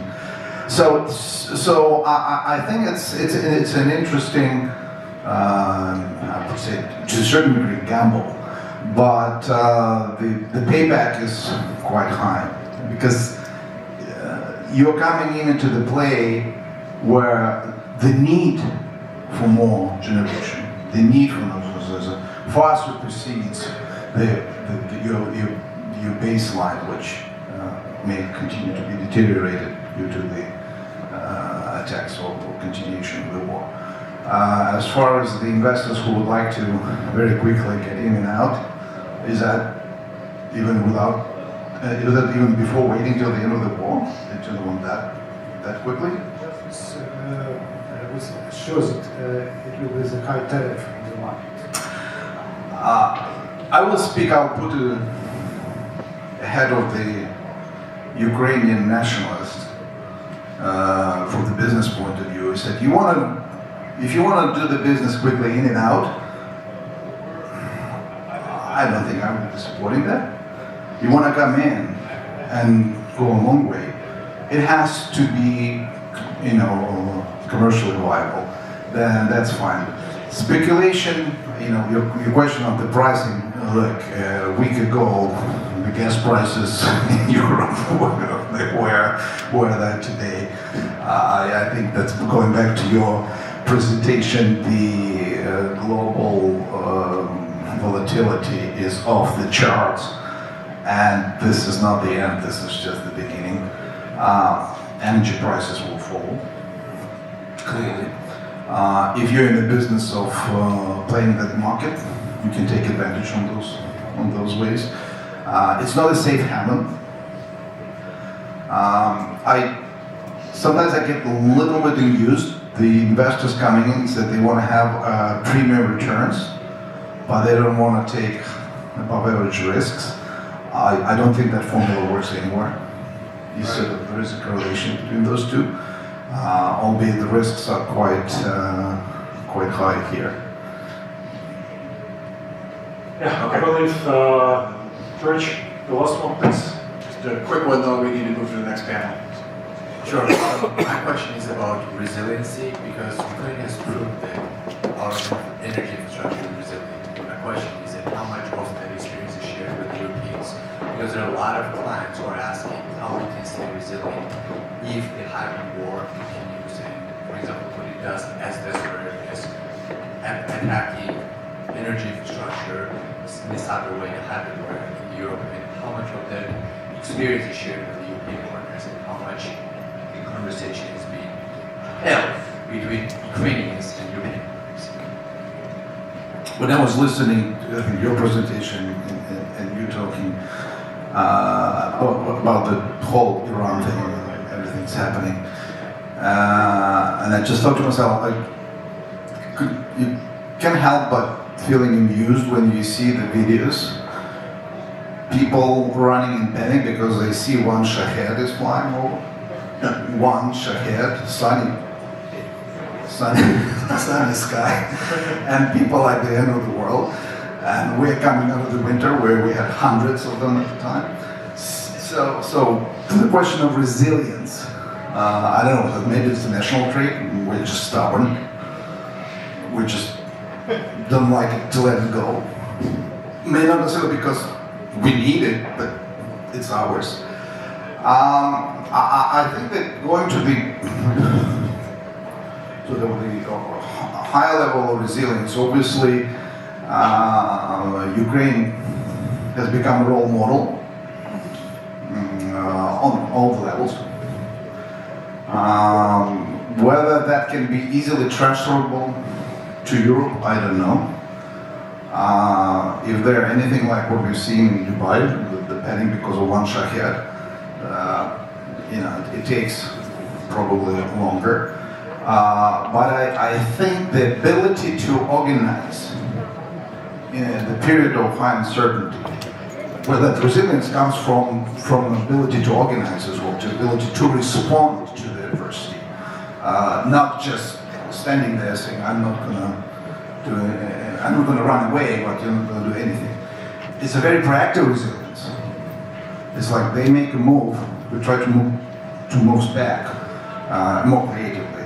So I think that should be studied and maybe transferred through the European generation, younger generation, how it's done. So that's my belief, but beyond that, it's very hard. I worked abroad, States, Canada, and Europe. A lot of these things that we're living here through, you just see through the TV, Netflix. Hollywood type of thing. But it's completely different when your house is shaking and the air defense is shooting something and falling, and that's a sobering up experience. How would the psyche on the level of individual or the nation will kick in? It's hard to say. I wouldn't hold my hopes up that they would be able to hide, they would be able to be very resilient. I don't mean to insult anyone. I think a couple of drones in Europe woke Europe up a little bit, and they understand that, oh, the threat is somewhere near me. What are we going to do? Let's call Ukrainians. Thank you, Vitaly. A round of applause.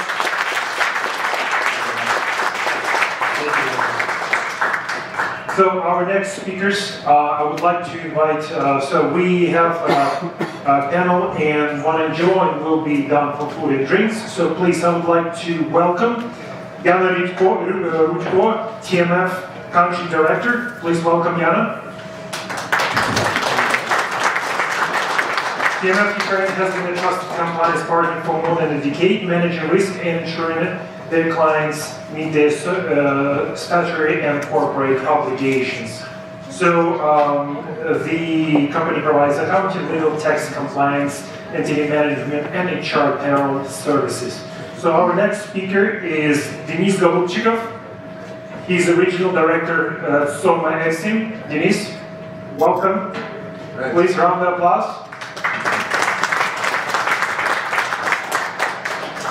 Soma Pharm Exim is a part of Soma Pharma Group. It's an international pharmaceutical company founded in 2004, specializing in marketing, registration, and logistics for medical products in Ukraine, Kazakhstan, and Moldova. And our third speaker, Anna Nikuritska, Managing Director of SAP Ukraine. Please welcome. And SAP is a German multinational corporation and the world's leading provider of enterprise resource planning software. SAP specializes in enterprise application software, helping businesses manage, analyze, and automate their processes. So this is actually the first time we have two women at our panel. It's so hard to get women to speak, trust me. So, Mark? Good. All right, I have the same question. Interested to get perspective because you're all kind of coming from different sectors, and I want to give a sort of a comprehensive view of what's happened to the business market over the last 3 months. This, of course, traumatic winter. So, similar question to all three of you, and you can take the question as you like it. But how would you describe business sentiment in, for example, Dennis, you can start it off in your sector, coming from pharma, consumer demand, more specifically, Yana. Obviously, a little bit broader perspective, looking at B2B firms, looking at across a lot of other sectors. So, other things we can begin, but how would you just start it off there? Business, it's first week of March, we just finished winter. No problem, but I think ladies first, no? Okay, not this case. Okay. Okay, great. So let me talk about pharma here locally. We operate across 10 markets, and we have opportunity to compare different markets, how it looks via crisis, via some military challenges and so on. But for sure, for Ukraine, when we talk about Ukraine, it's a pretty specific situation. And this winter that was the last 3 months was extremely different, let's say. First, when we talk about pharmaceutical market, retail pharmaceutical market in Ukraine, consists of approximately 22,000 retail points, pharmacies, and for sure, as any retail in Ukraine, pharmacists faced with huge lack and deficit of electricity, and maybe you hear in the winter around all pharmacies some sound from generator, and unfortunately this situation we can see in big cities, in Kyiv, in Kharkiv, in Lviv, in Odessa, Dnipro, and so on. But when we talk about countryside, when we talk about some small cities, situation worse, let's say, and we face it with a situation where some small pharmacies just closes, and it means that availability to buy something, to buy emergency drugs, any medicines was really restricted this winter, and for sure we see that general market decrease. We see that approximately 11-12% in units. I'm talking about 2 months of current year, January and February. And now we see that on top of retail problem of retailers, we face with this situation in the hospitals, because surgery, any activities was postponed for the spring. Any planned surgery activities, for sure, urgent surgery activities somehow was provided, but when we talk planned activities, that was postponed for some 3 months. So we see delay of consumption due to this farm consumption, and we see that for sure it was at least to negative impact to pharmaceutical market and to retail market as well. I know that my colleagues from FMCG, from HoReCa market faced with the same situation. So I think it's more or less around across the sector, yeah. But that's what's concerning, because pharma is typically more resilient. Whether you have good times or bad times, pharma is more resilient historically. But just, yeah, quickly, not this time. Not this time. Yeah, that's because what we faced last 2-3 years, it dramatically changed pie of consumption. Previously, Ukraine was really oriented to the beauty category. When we talk about some medicine as well, about vitamin groups and so on. Now it's hugely split to blood-stopping products, painkillers. So it's totally reflects situations that we face in the country. Psychiatrician direction, price like hell right now. People in stress. Yeah, so you're working with dozens of companies providing their services. You don't have to name companies specifically, but how do you see from your point of view how the companies are doing? Well, we, like as a sourcing company, we provide administrative support, financial support, accounting support. That's why we probably don't see the whole chain of decision making, how our clients decide what to provide to their employees, but at least we'll already see the outcome, right? So what they usually do. Starting from full-scale innovation in 2023, 2022, our clients already support their employees to every possible extent. So they relocate some employees abroad to work from foreign offices. But this winter indeed was special because of severe living conditions, which every of us faced.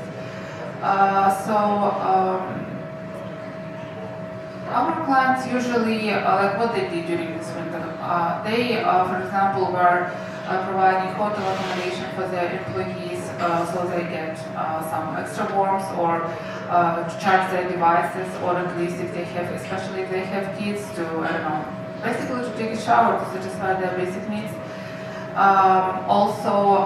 What we see that they supply their employees with uninterrupted power supply devices, let it be power banks for laptops or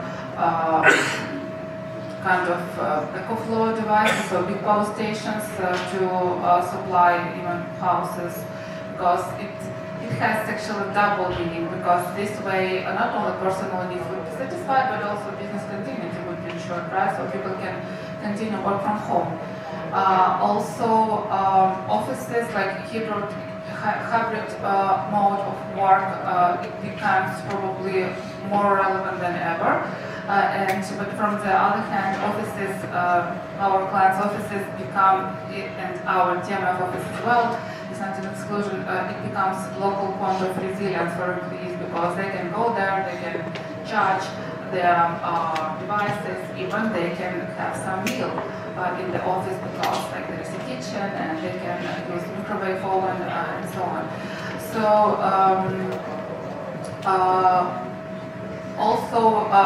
From negative trend, what we see is that some companies, they try to relocate their employees abroad. For those who didn't do this before 2025, of course, it has some kind of negative impact for our economy, but this is a trend as well. I would also like to mention probably booking from the conscription of male employees. This is what actually normal companies usually do now.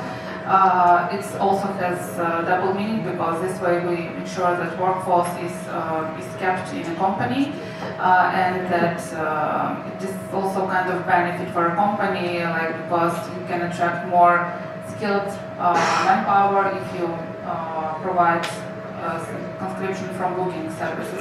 It becomes quite difficult now. We also do this for our clients. It becomes difficult because of even if you fit the criteria, still there is some, like when it comes to decision making, your ministry may still do the decision whether give you the critical status or not based on their, I don't know, like expectations or the impact they believe you have in the economy. And if this impact is not that huge, then simply reject and the reason just not to give you the status of critical entity. Well, this is how our clients survive. This is what they provided to their employees. But like in terms of looking into future, I believe that business is staying in Ukraine, right? And this is what's most important. But they adapt more and more. And as colleagues who was speaking earlier today, they mentioned that if we survive this winter, I don't know what can kill us even more. So it makes us even more and more resilient. Of course, like people start like they were even tired before this winter, but after this winter, mental health. Well, by the way, I forgot to mention, companies provide mental health support to their employees because a lot of people they need mental support or even mental treatment. So. Sorry, can I add one thing? Because I missed a really important point regarding the pharmaceutical market. This winter, first time versus previous winters, Russians tried to hit directly to pharmaceutical warehouse. So it was first time because previous winters we don't face with such situation. Now in a December and to hit in January, it was directly hit to pharmaceutical wholesale warehouse around the Kyiv. So it was the idea to create the deficit of the drugs in the Kyiv region. And it's not mistaken, for sure. It's direct hit. And I think it's a good point. That's what I was talking about in my presentation. Putin getting more reckless. The conventional war is not winning, so now expanding the war. I mean, the Black Sea, right, and now going more after corporates. We saw over half of American companies have been attacked in the country. And to be honest, we have 2 days, approximately 3 days, really huge risks that Kyiv potentially could face with deficit of antibiotic. But I know that Ministry of Public Health immediately delivered from Lviv region some suppliers, but still, it's our reality. And I think that's something corporates should be more concerned about. This is another aspect of the war. Yeah, Hannah, please. Thank you. And before I start, I just would like to correct the naming of my company. Since July last year, I prefer to be called not SAP but SAP because SAP is another very reputable organization in Ukraine, which I do not represent, but definitely very much respect. And I cannot step to that organization and ask or take questions about that organizations, which I sometimes do too. These 3 months of winter were the worst business season for our company in Ukraine since spring 2022. Did we forecast that it will be that bad? Yes, we did. Since basically mid-summer last year, when the heavy attacks started. And listening also to your analysis, it was quite predictable that winter will be even worse than the attacks late summer and autumn last year. So it didn't come as a surprise within my organization because my forecasting was already quite bad. But for us on the ground, what does it mean? We produce and sell strategic products, enterprise software. This is not a product of the basic necessity for the companies. This is not what people need. Well, of course, the employees do need, but this is something they can basically get away with as long as Excel exists, and God bless Excel. However, what we observed that basically since 2022, every company in Ukraine or every mid-sized to large company in Ukraine has a cash cushion. And basically that cash cushion is confirmed by the banking liquidity, which is very strong. And that cash cushion is kind of untouchable liquidity cushion, which is to be used in the case of unpredictable force majeure events, which this winter has been a clear proof, the 3 months of force majeure. And such cash cushion or its existence is exactly how Ukrainian business is resilient and fragile, and all the blessings that are given to Ukrainian businessmen from outside and inside of the country. So this cash cushion, while the company's liquidity is above this cash cushion, the company can consider large investment projects, like, for example, investing into long-term digital projects like my company is selling. As long as the liquidity drops down to the level of cash cushion, we cannot be talking about large investment projects. And for that matter, I'm talking not about projects like mine, like digital transformations. It's basically about any large investments which are beyond survival level, for example, energy resilience. Obviously, this is also an investment, but this is a basic necessity now. However, what gives me positive outlook into 2026 and beyond for my business, but generally for Ukrainian market, the level of engagements with my customers during this winter, like no scheduled call was cancelled. Okay, maybe it was moved by half an hour because there was internet disruption, but no call was cancelled. The interest in my case, in digital transformation, but in long-term development, in long-term advancement and progression is there. And there are two words which have not yet been mentioned here on the stage, which no event can now be without. This is artificial intelligence. Every company is asking, I mean, every customer of mine, but also prospective customer, is asking me, what about artificial intelligence in your products? I'm like, seriously? You have no, like your diesel generator is lacking diesel fuel. Are you seriously interested in artificial intelligence, how to modernize your front-end application for your customers? Are you sure this is the priority? Are you sure this is a priority? Yes, we should be talking. This is the answer. Yes, we should be talking about that because I will find the diesel fuel in half an hour. But I need to ensure that we talk about artificial intelligence. And I'm like, oh my God, this is the level of anti-fragility that I'm very highlighting. And about within my company, we are analyzing how different industries are doing because there is different dynamics across different industries. And I'll just give you an example of one customer of ours. This is a large retail chain with 100 plus large supermarkets across the country. Each of them, you can imagine this winter, were running on industry-sized diesel generators. And on one day, 18 diesel generators are off because the diesel fuel, which was supplied to this company, is bad. It has high paraffin number, and at minus 20 temperature, diesel generator doesn't run on such bad diesel fuel. So 18 supermarkets are off, which is about 20% of their network. They have 2 more in stock so they can replace, but only 2. You cannot have a stock of 20 extra industry-sized diesel generators. So the company goes to their cash cushion, goes to their foreign partners. You deal with industry-sized diesel generators. You cannot get them replaced in the quantity of 20 in one day, even in 1 week. So there are workarounds. Small diesel generators, some parts of the supermarkets are off. Basically, the next day, all 18 supermarkets are already running. But the cash cushion is vital in this situation. And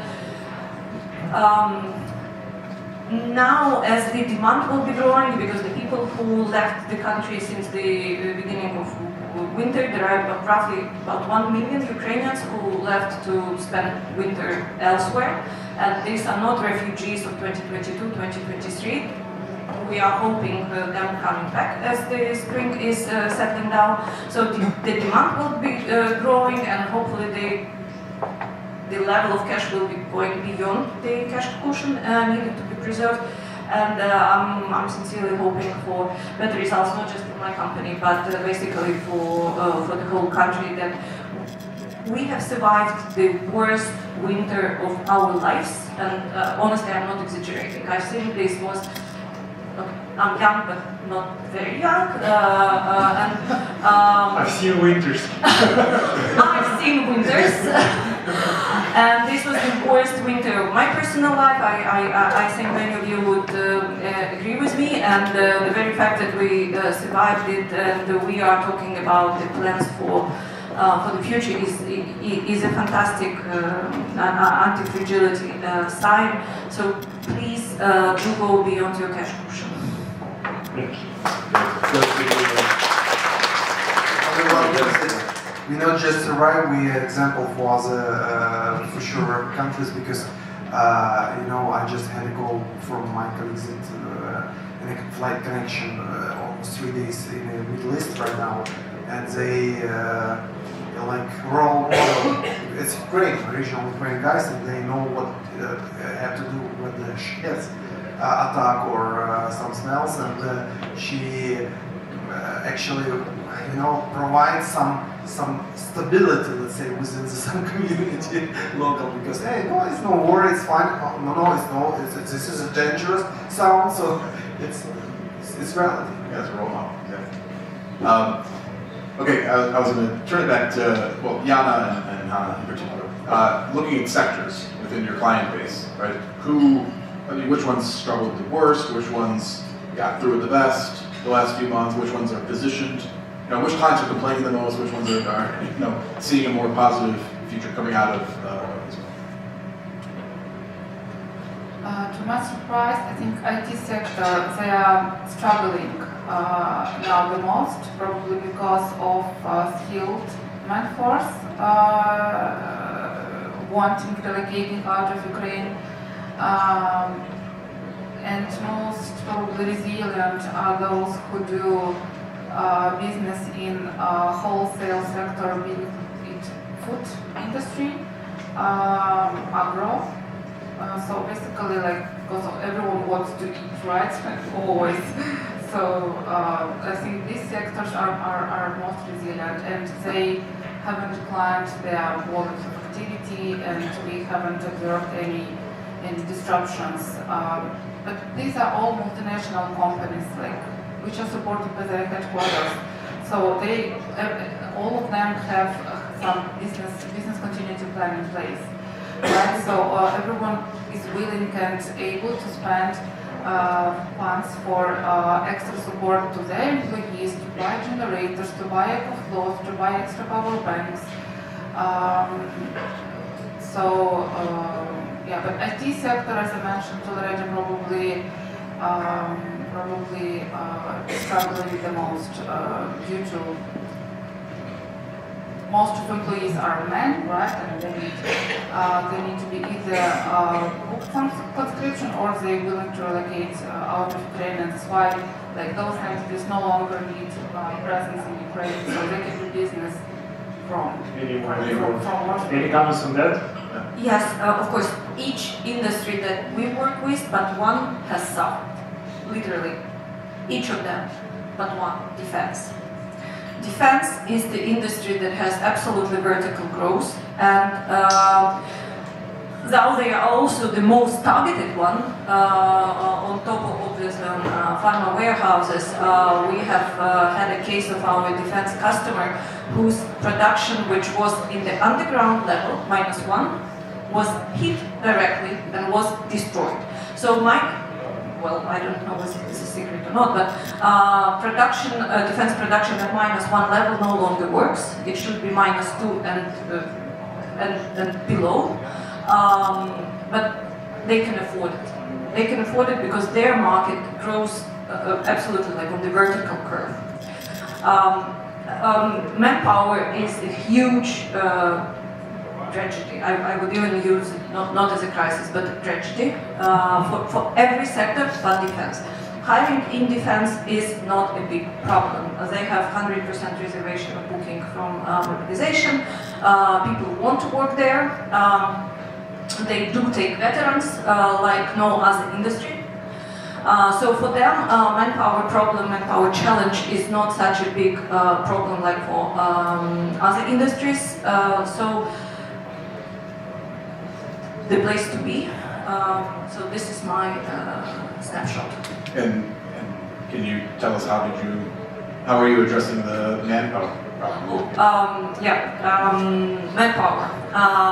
In my company, we have a success story, which hopefully will turn out to be a success story, which I'm happy to share with you. We were looking for people, and I thought that being in the technology sector, representing the largest German company and definitely the largest technology company of Europe, it would be just so easy to hire a person. No.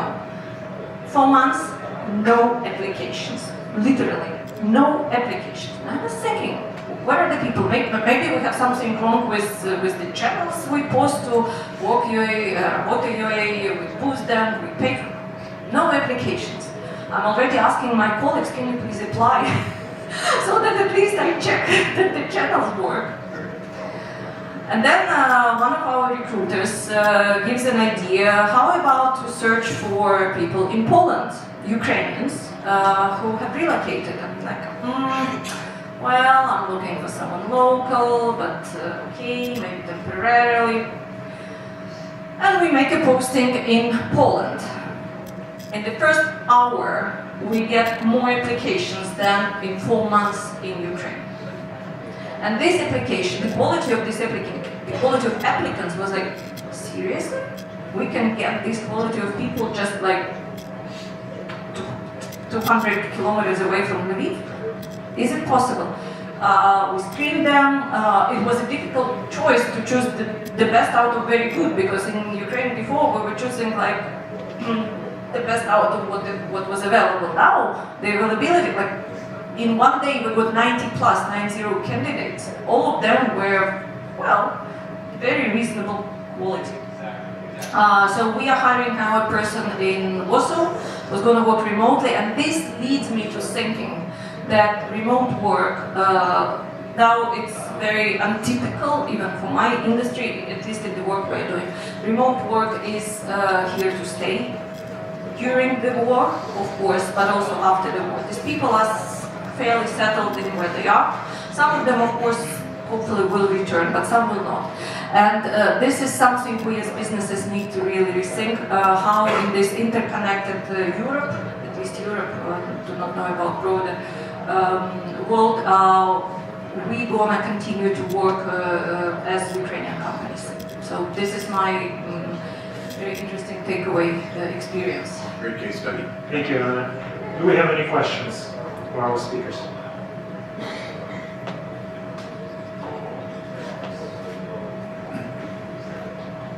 Hi, Dimitris Psaris from the Greek Embassy in Kyiv. Thank you, all three of you, for your insights. Speaking about manpower and the shortages in the labor market, I was actually wondering, just 1 year in Ukraine, if companies, for example, in the construction sector, do hire people from third countries, I don't know, like Turkey, India, Bangladesh, to come here and work here and fill the gap, let's say. And if this is the case, how easy or difficult is this between the companies to get manpower from countries like from the south? Well, they would need to get work permit for sure. I think that would be pretty easy.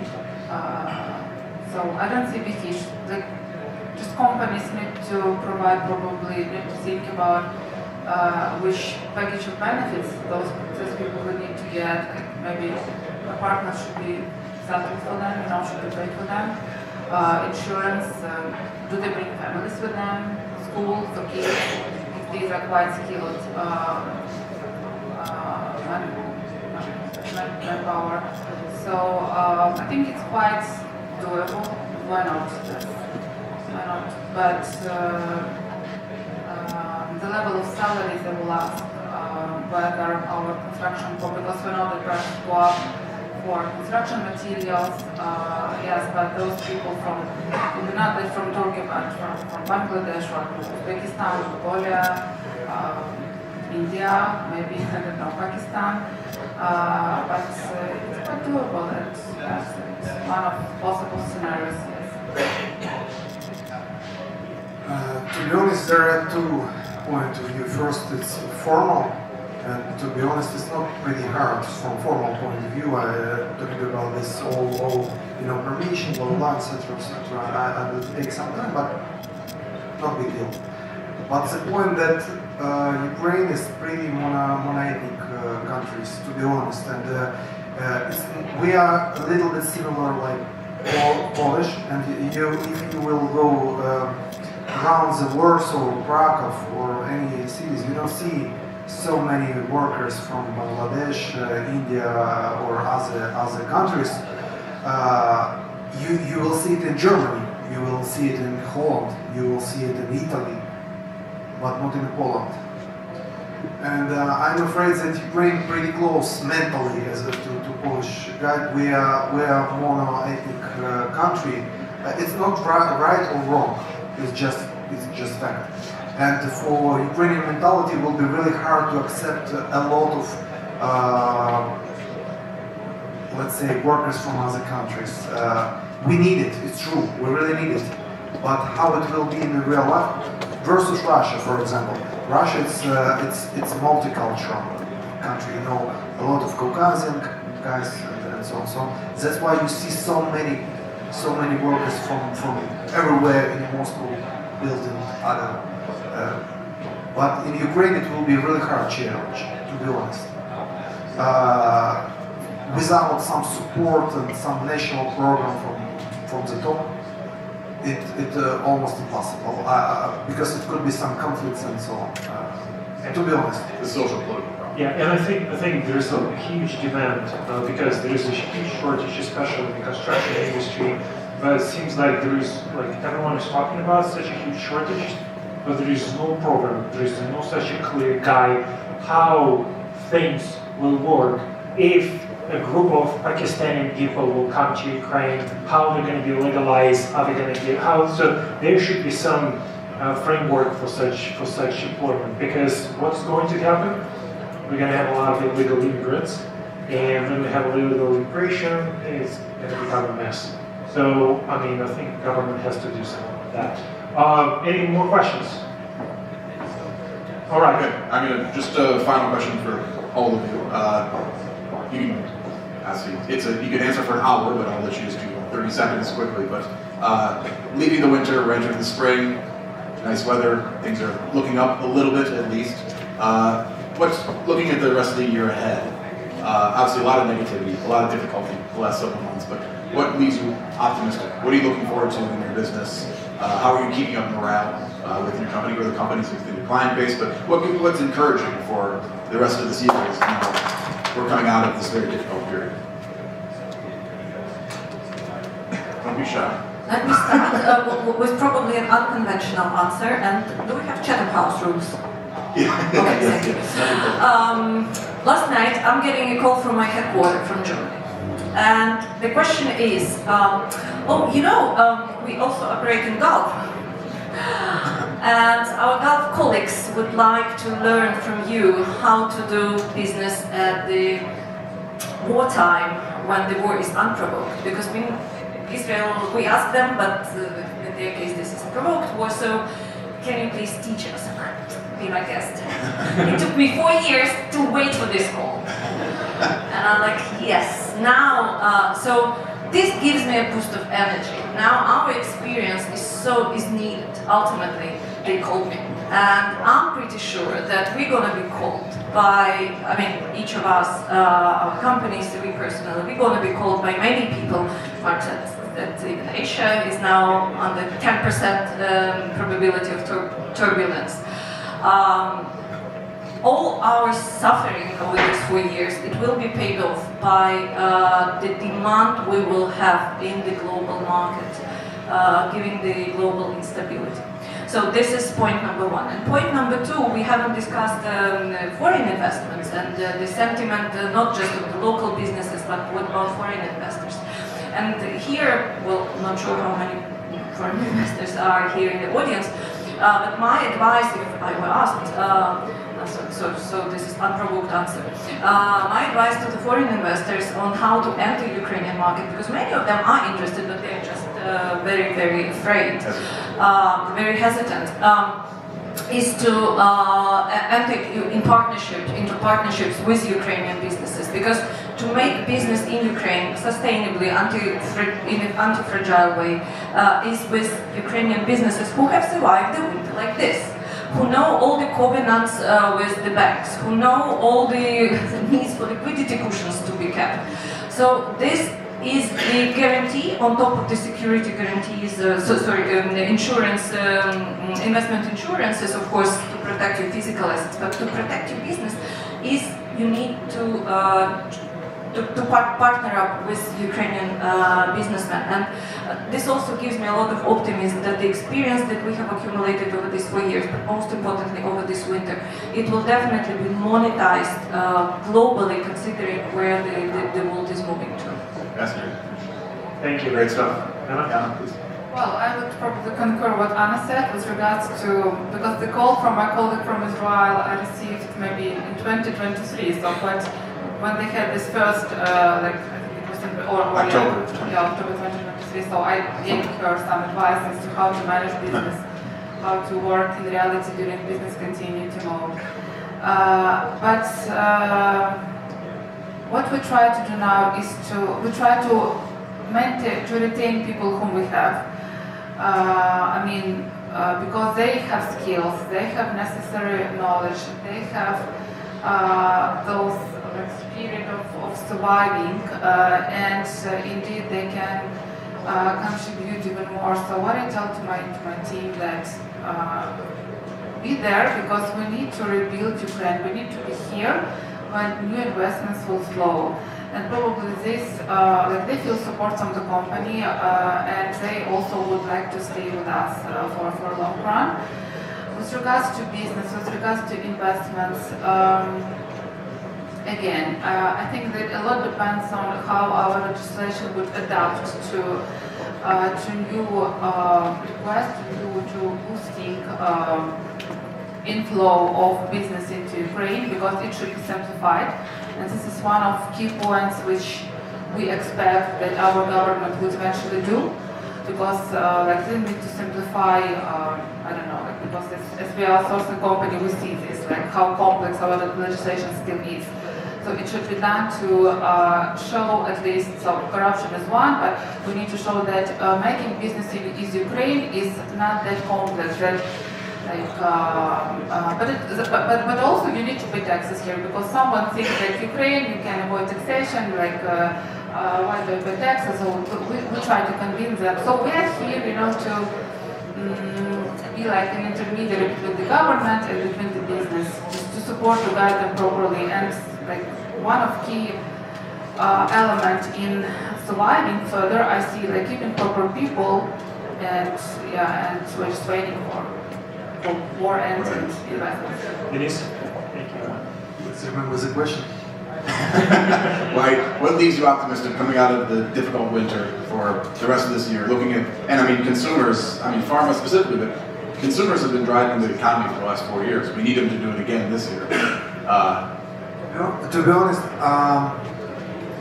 I believe it was last winter of the war.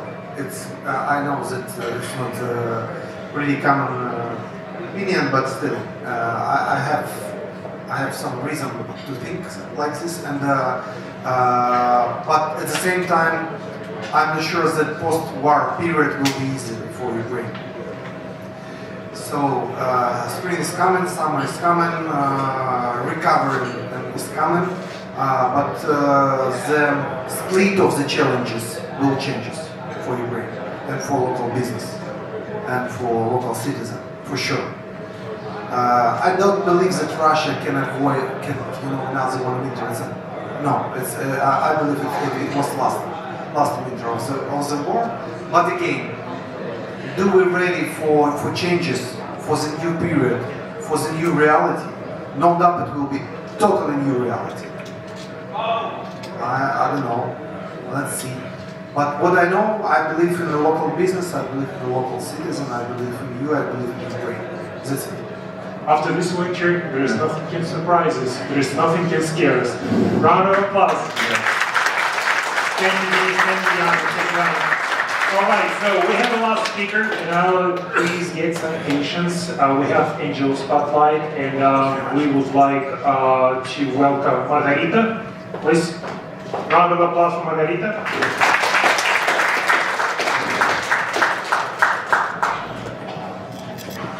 Hello, everyone.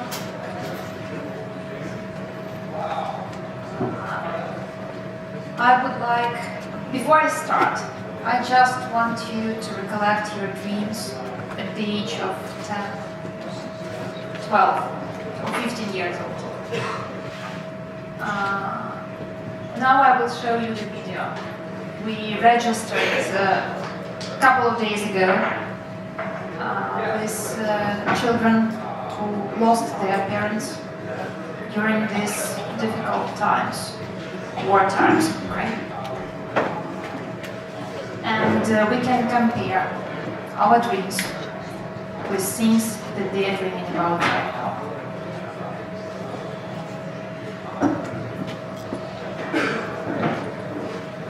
Колись ми всі були дітьми і мріяли просто про велосипед, про відро цукерок, про мобілку чи комп'ютер. А про що зараз мріють наші діти? Щоб закінчилась війна і всі повернулись додому жити. Допомагати людям. Щоб усі тварини були в теплі і щасті. Напевно, про світле майбутнє. І не тільки своє, а й країни. Щоб закінчилась війна та закінчити школу на нормальній ціні.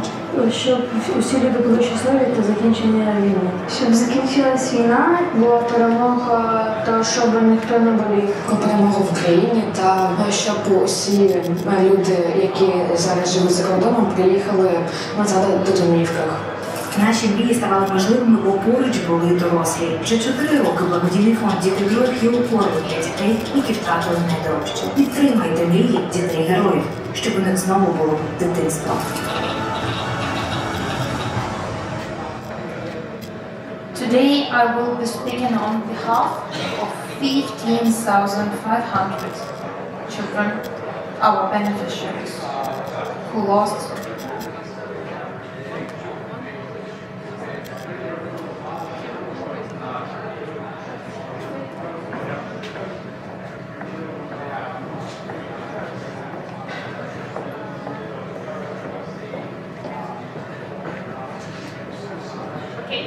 I will speak loud. Is it okay for you? Yep. What happened with the microphones? If I push the button, the video will restart. Can you bring the microphone, please, right here?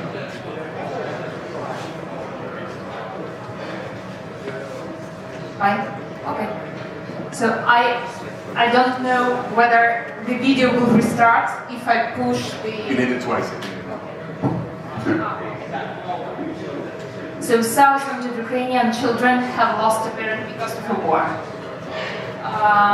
We, as charity fund, Children of Heroes, exist to ensure these children are not left alone with those losses. The children behind the numbers. So each children has its own story. And actually I would like to tell you my maybe loved one, my preferred one. We, as a fund, we collect letters from our children where they write like different dreams and things that they would like to receive at Christmas Eve. And there was one that was very hard for me. One girl wrote that she wished a painting of a cat. Not a phone, not a computer, a simple painting. And when we asked her why, she told us that her lost father called her little kitten. That's how our children express their loss. They are too small to find other words to make us understand how they are hurt.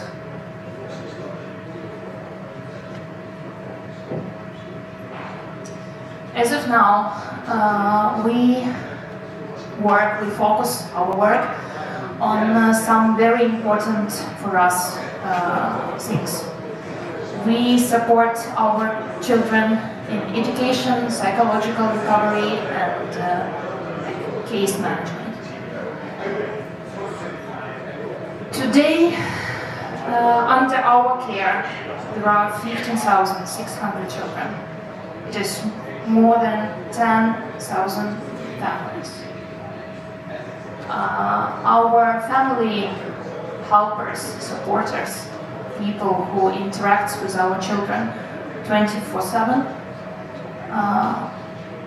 had made 433,000 and more calls and interactions with those families. The first time family helpers speak to mothers who lost their husbands, the only thing that they hear is their crying. They can't even express what do they need and how we as a fund can help their children. As I told you, educational and development, psychological support and socializations, family helpers program, humanitarian assistance, medical and legal support. We have, during this year, the fund delivered $20 million into different programs. As of now, in education and development, we delivered $3.9 billion, meaning more than 1 million hours of educational services paid by the fund, more than 5,000 gadgets for online learning. 4,000 children are now studying English, math, arts, history, other types of catch-up learning are provided. So a lot of children that actually are supported in building their skills and in preparing them for the future. Psychological support. We talked a lot today about the need of psychological support for adults, the same for children, especially for those who experienced loss in a very early age. It's a different kind of support. Not all psychologists can work with these traumas. That's why our psychologists are very professional. They have additional certificates to work not only with children, but to work with this type of hurt. Family support, humanitarian assistance, numbers are on the screen, so I don't need to tell them once again. Medical and legal support as well. Actually, why I'm here? Because I really would like that business can help, can develop, can support the future of the nation. All of us understand that it is not only about paying for a lesson of English, for psychological session. It's about investing in the future of our nation. How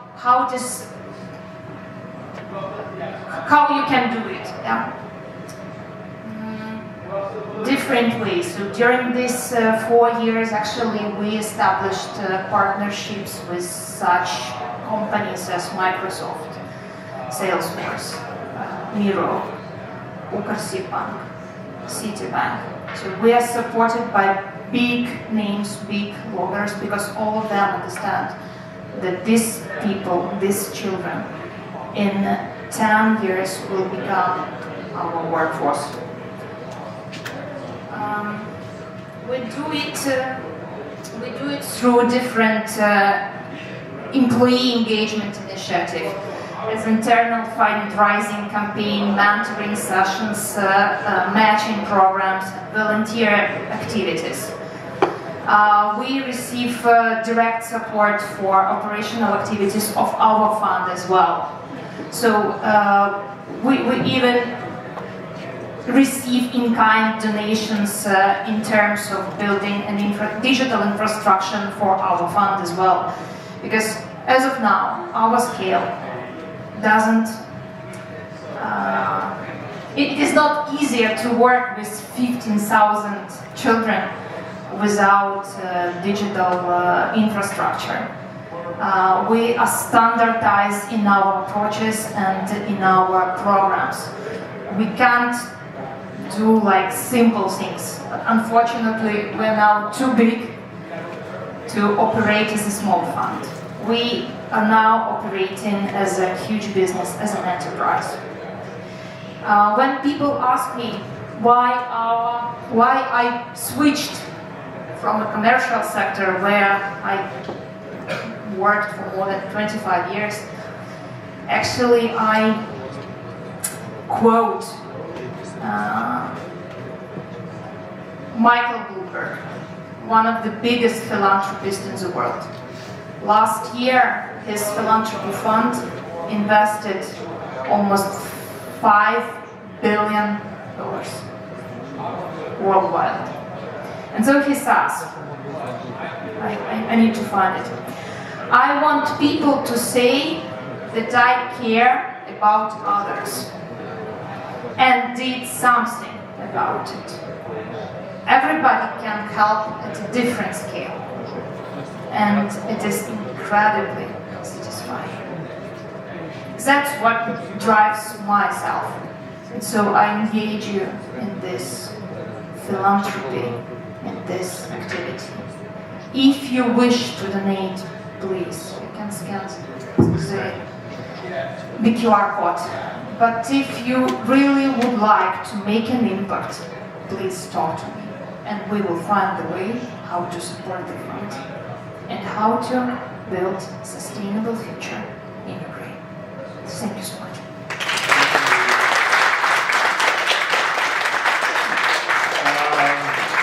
Dear friends, we going after the event, so we're going to subscribe you to the UBN Morning Digest. You will receive it only on Monday. As I said, you can always upgrade it and talk to your corporates if you're interested in more economic reports.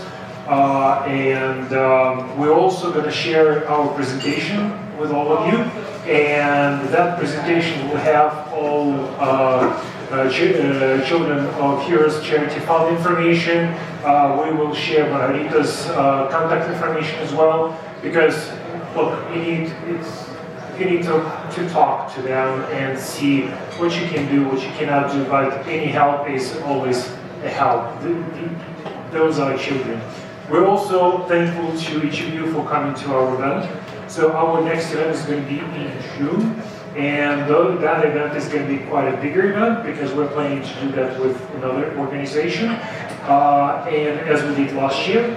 So now we're going to enjoy the food and drinks, and please feel free to come to us, and we can introduce you to our partners, Piraeus Bank, to our partners like Tech Energy Partner. We can introduce you to Margarita. You've seen who Margarita is, so you can speak to her. Anything else to add? You see Margarita wait. Yeah. No, thank you very much for coming again, of course, and we'll start. And let's have a glass of wine and chat. Thank you, guys.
That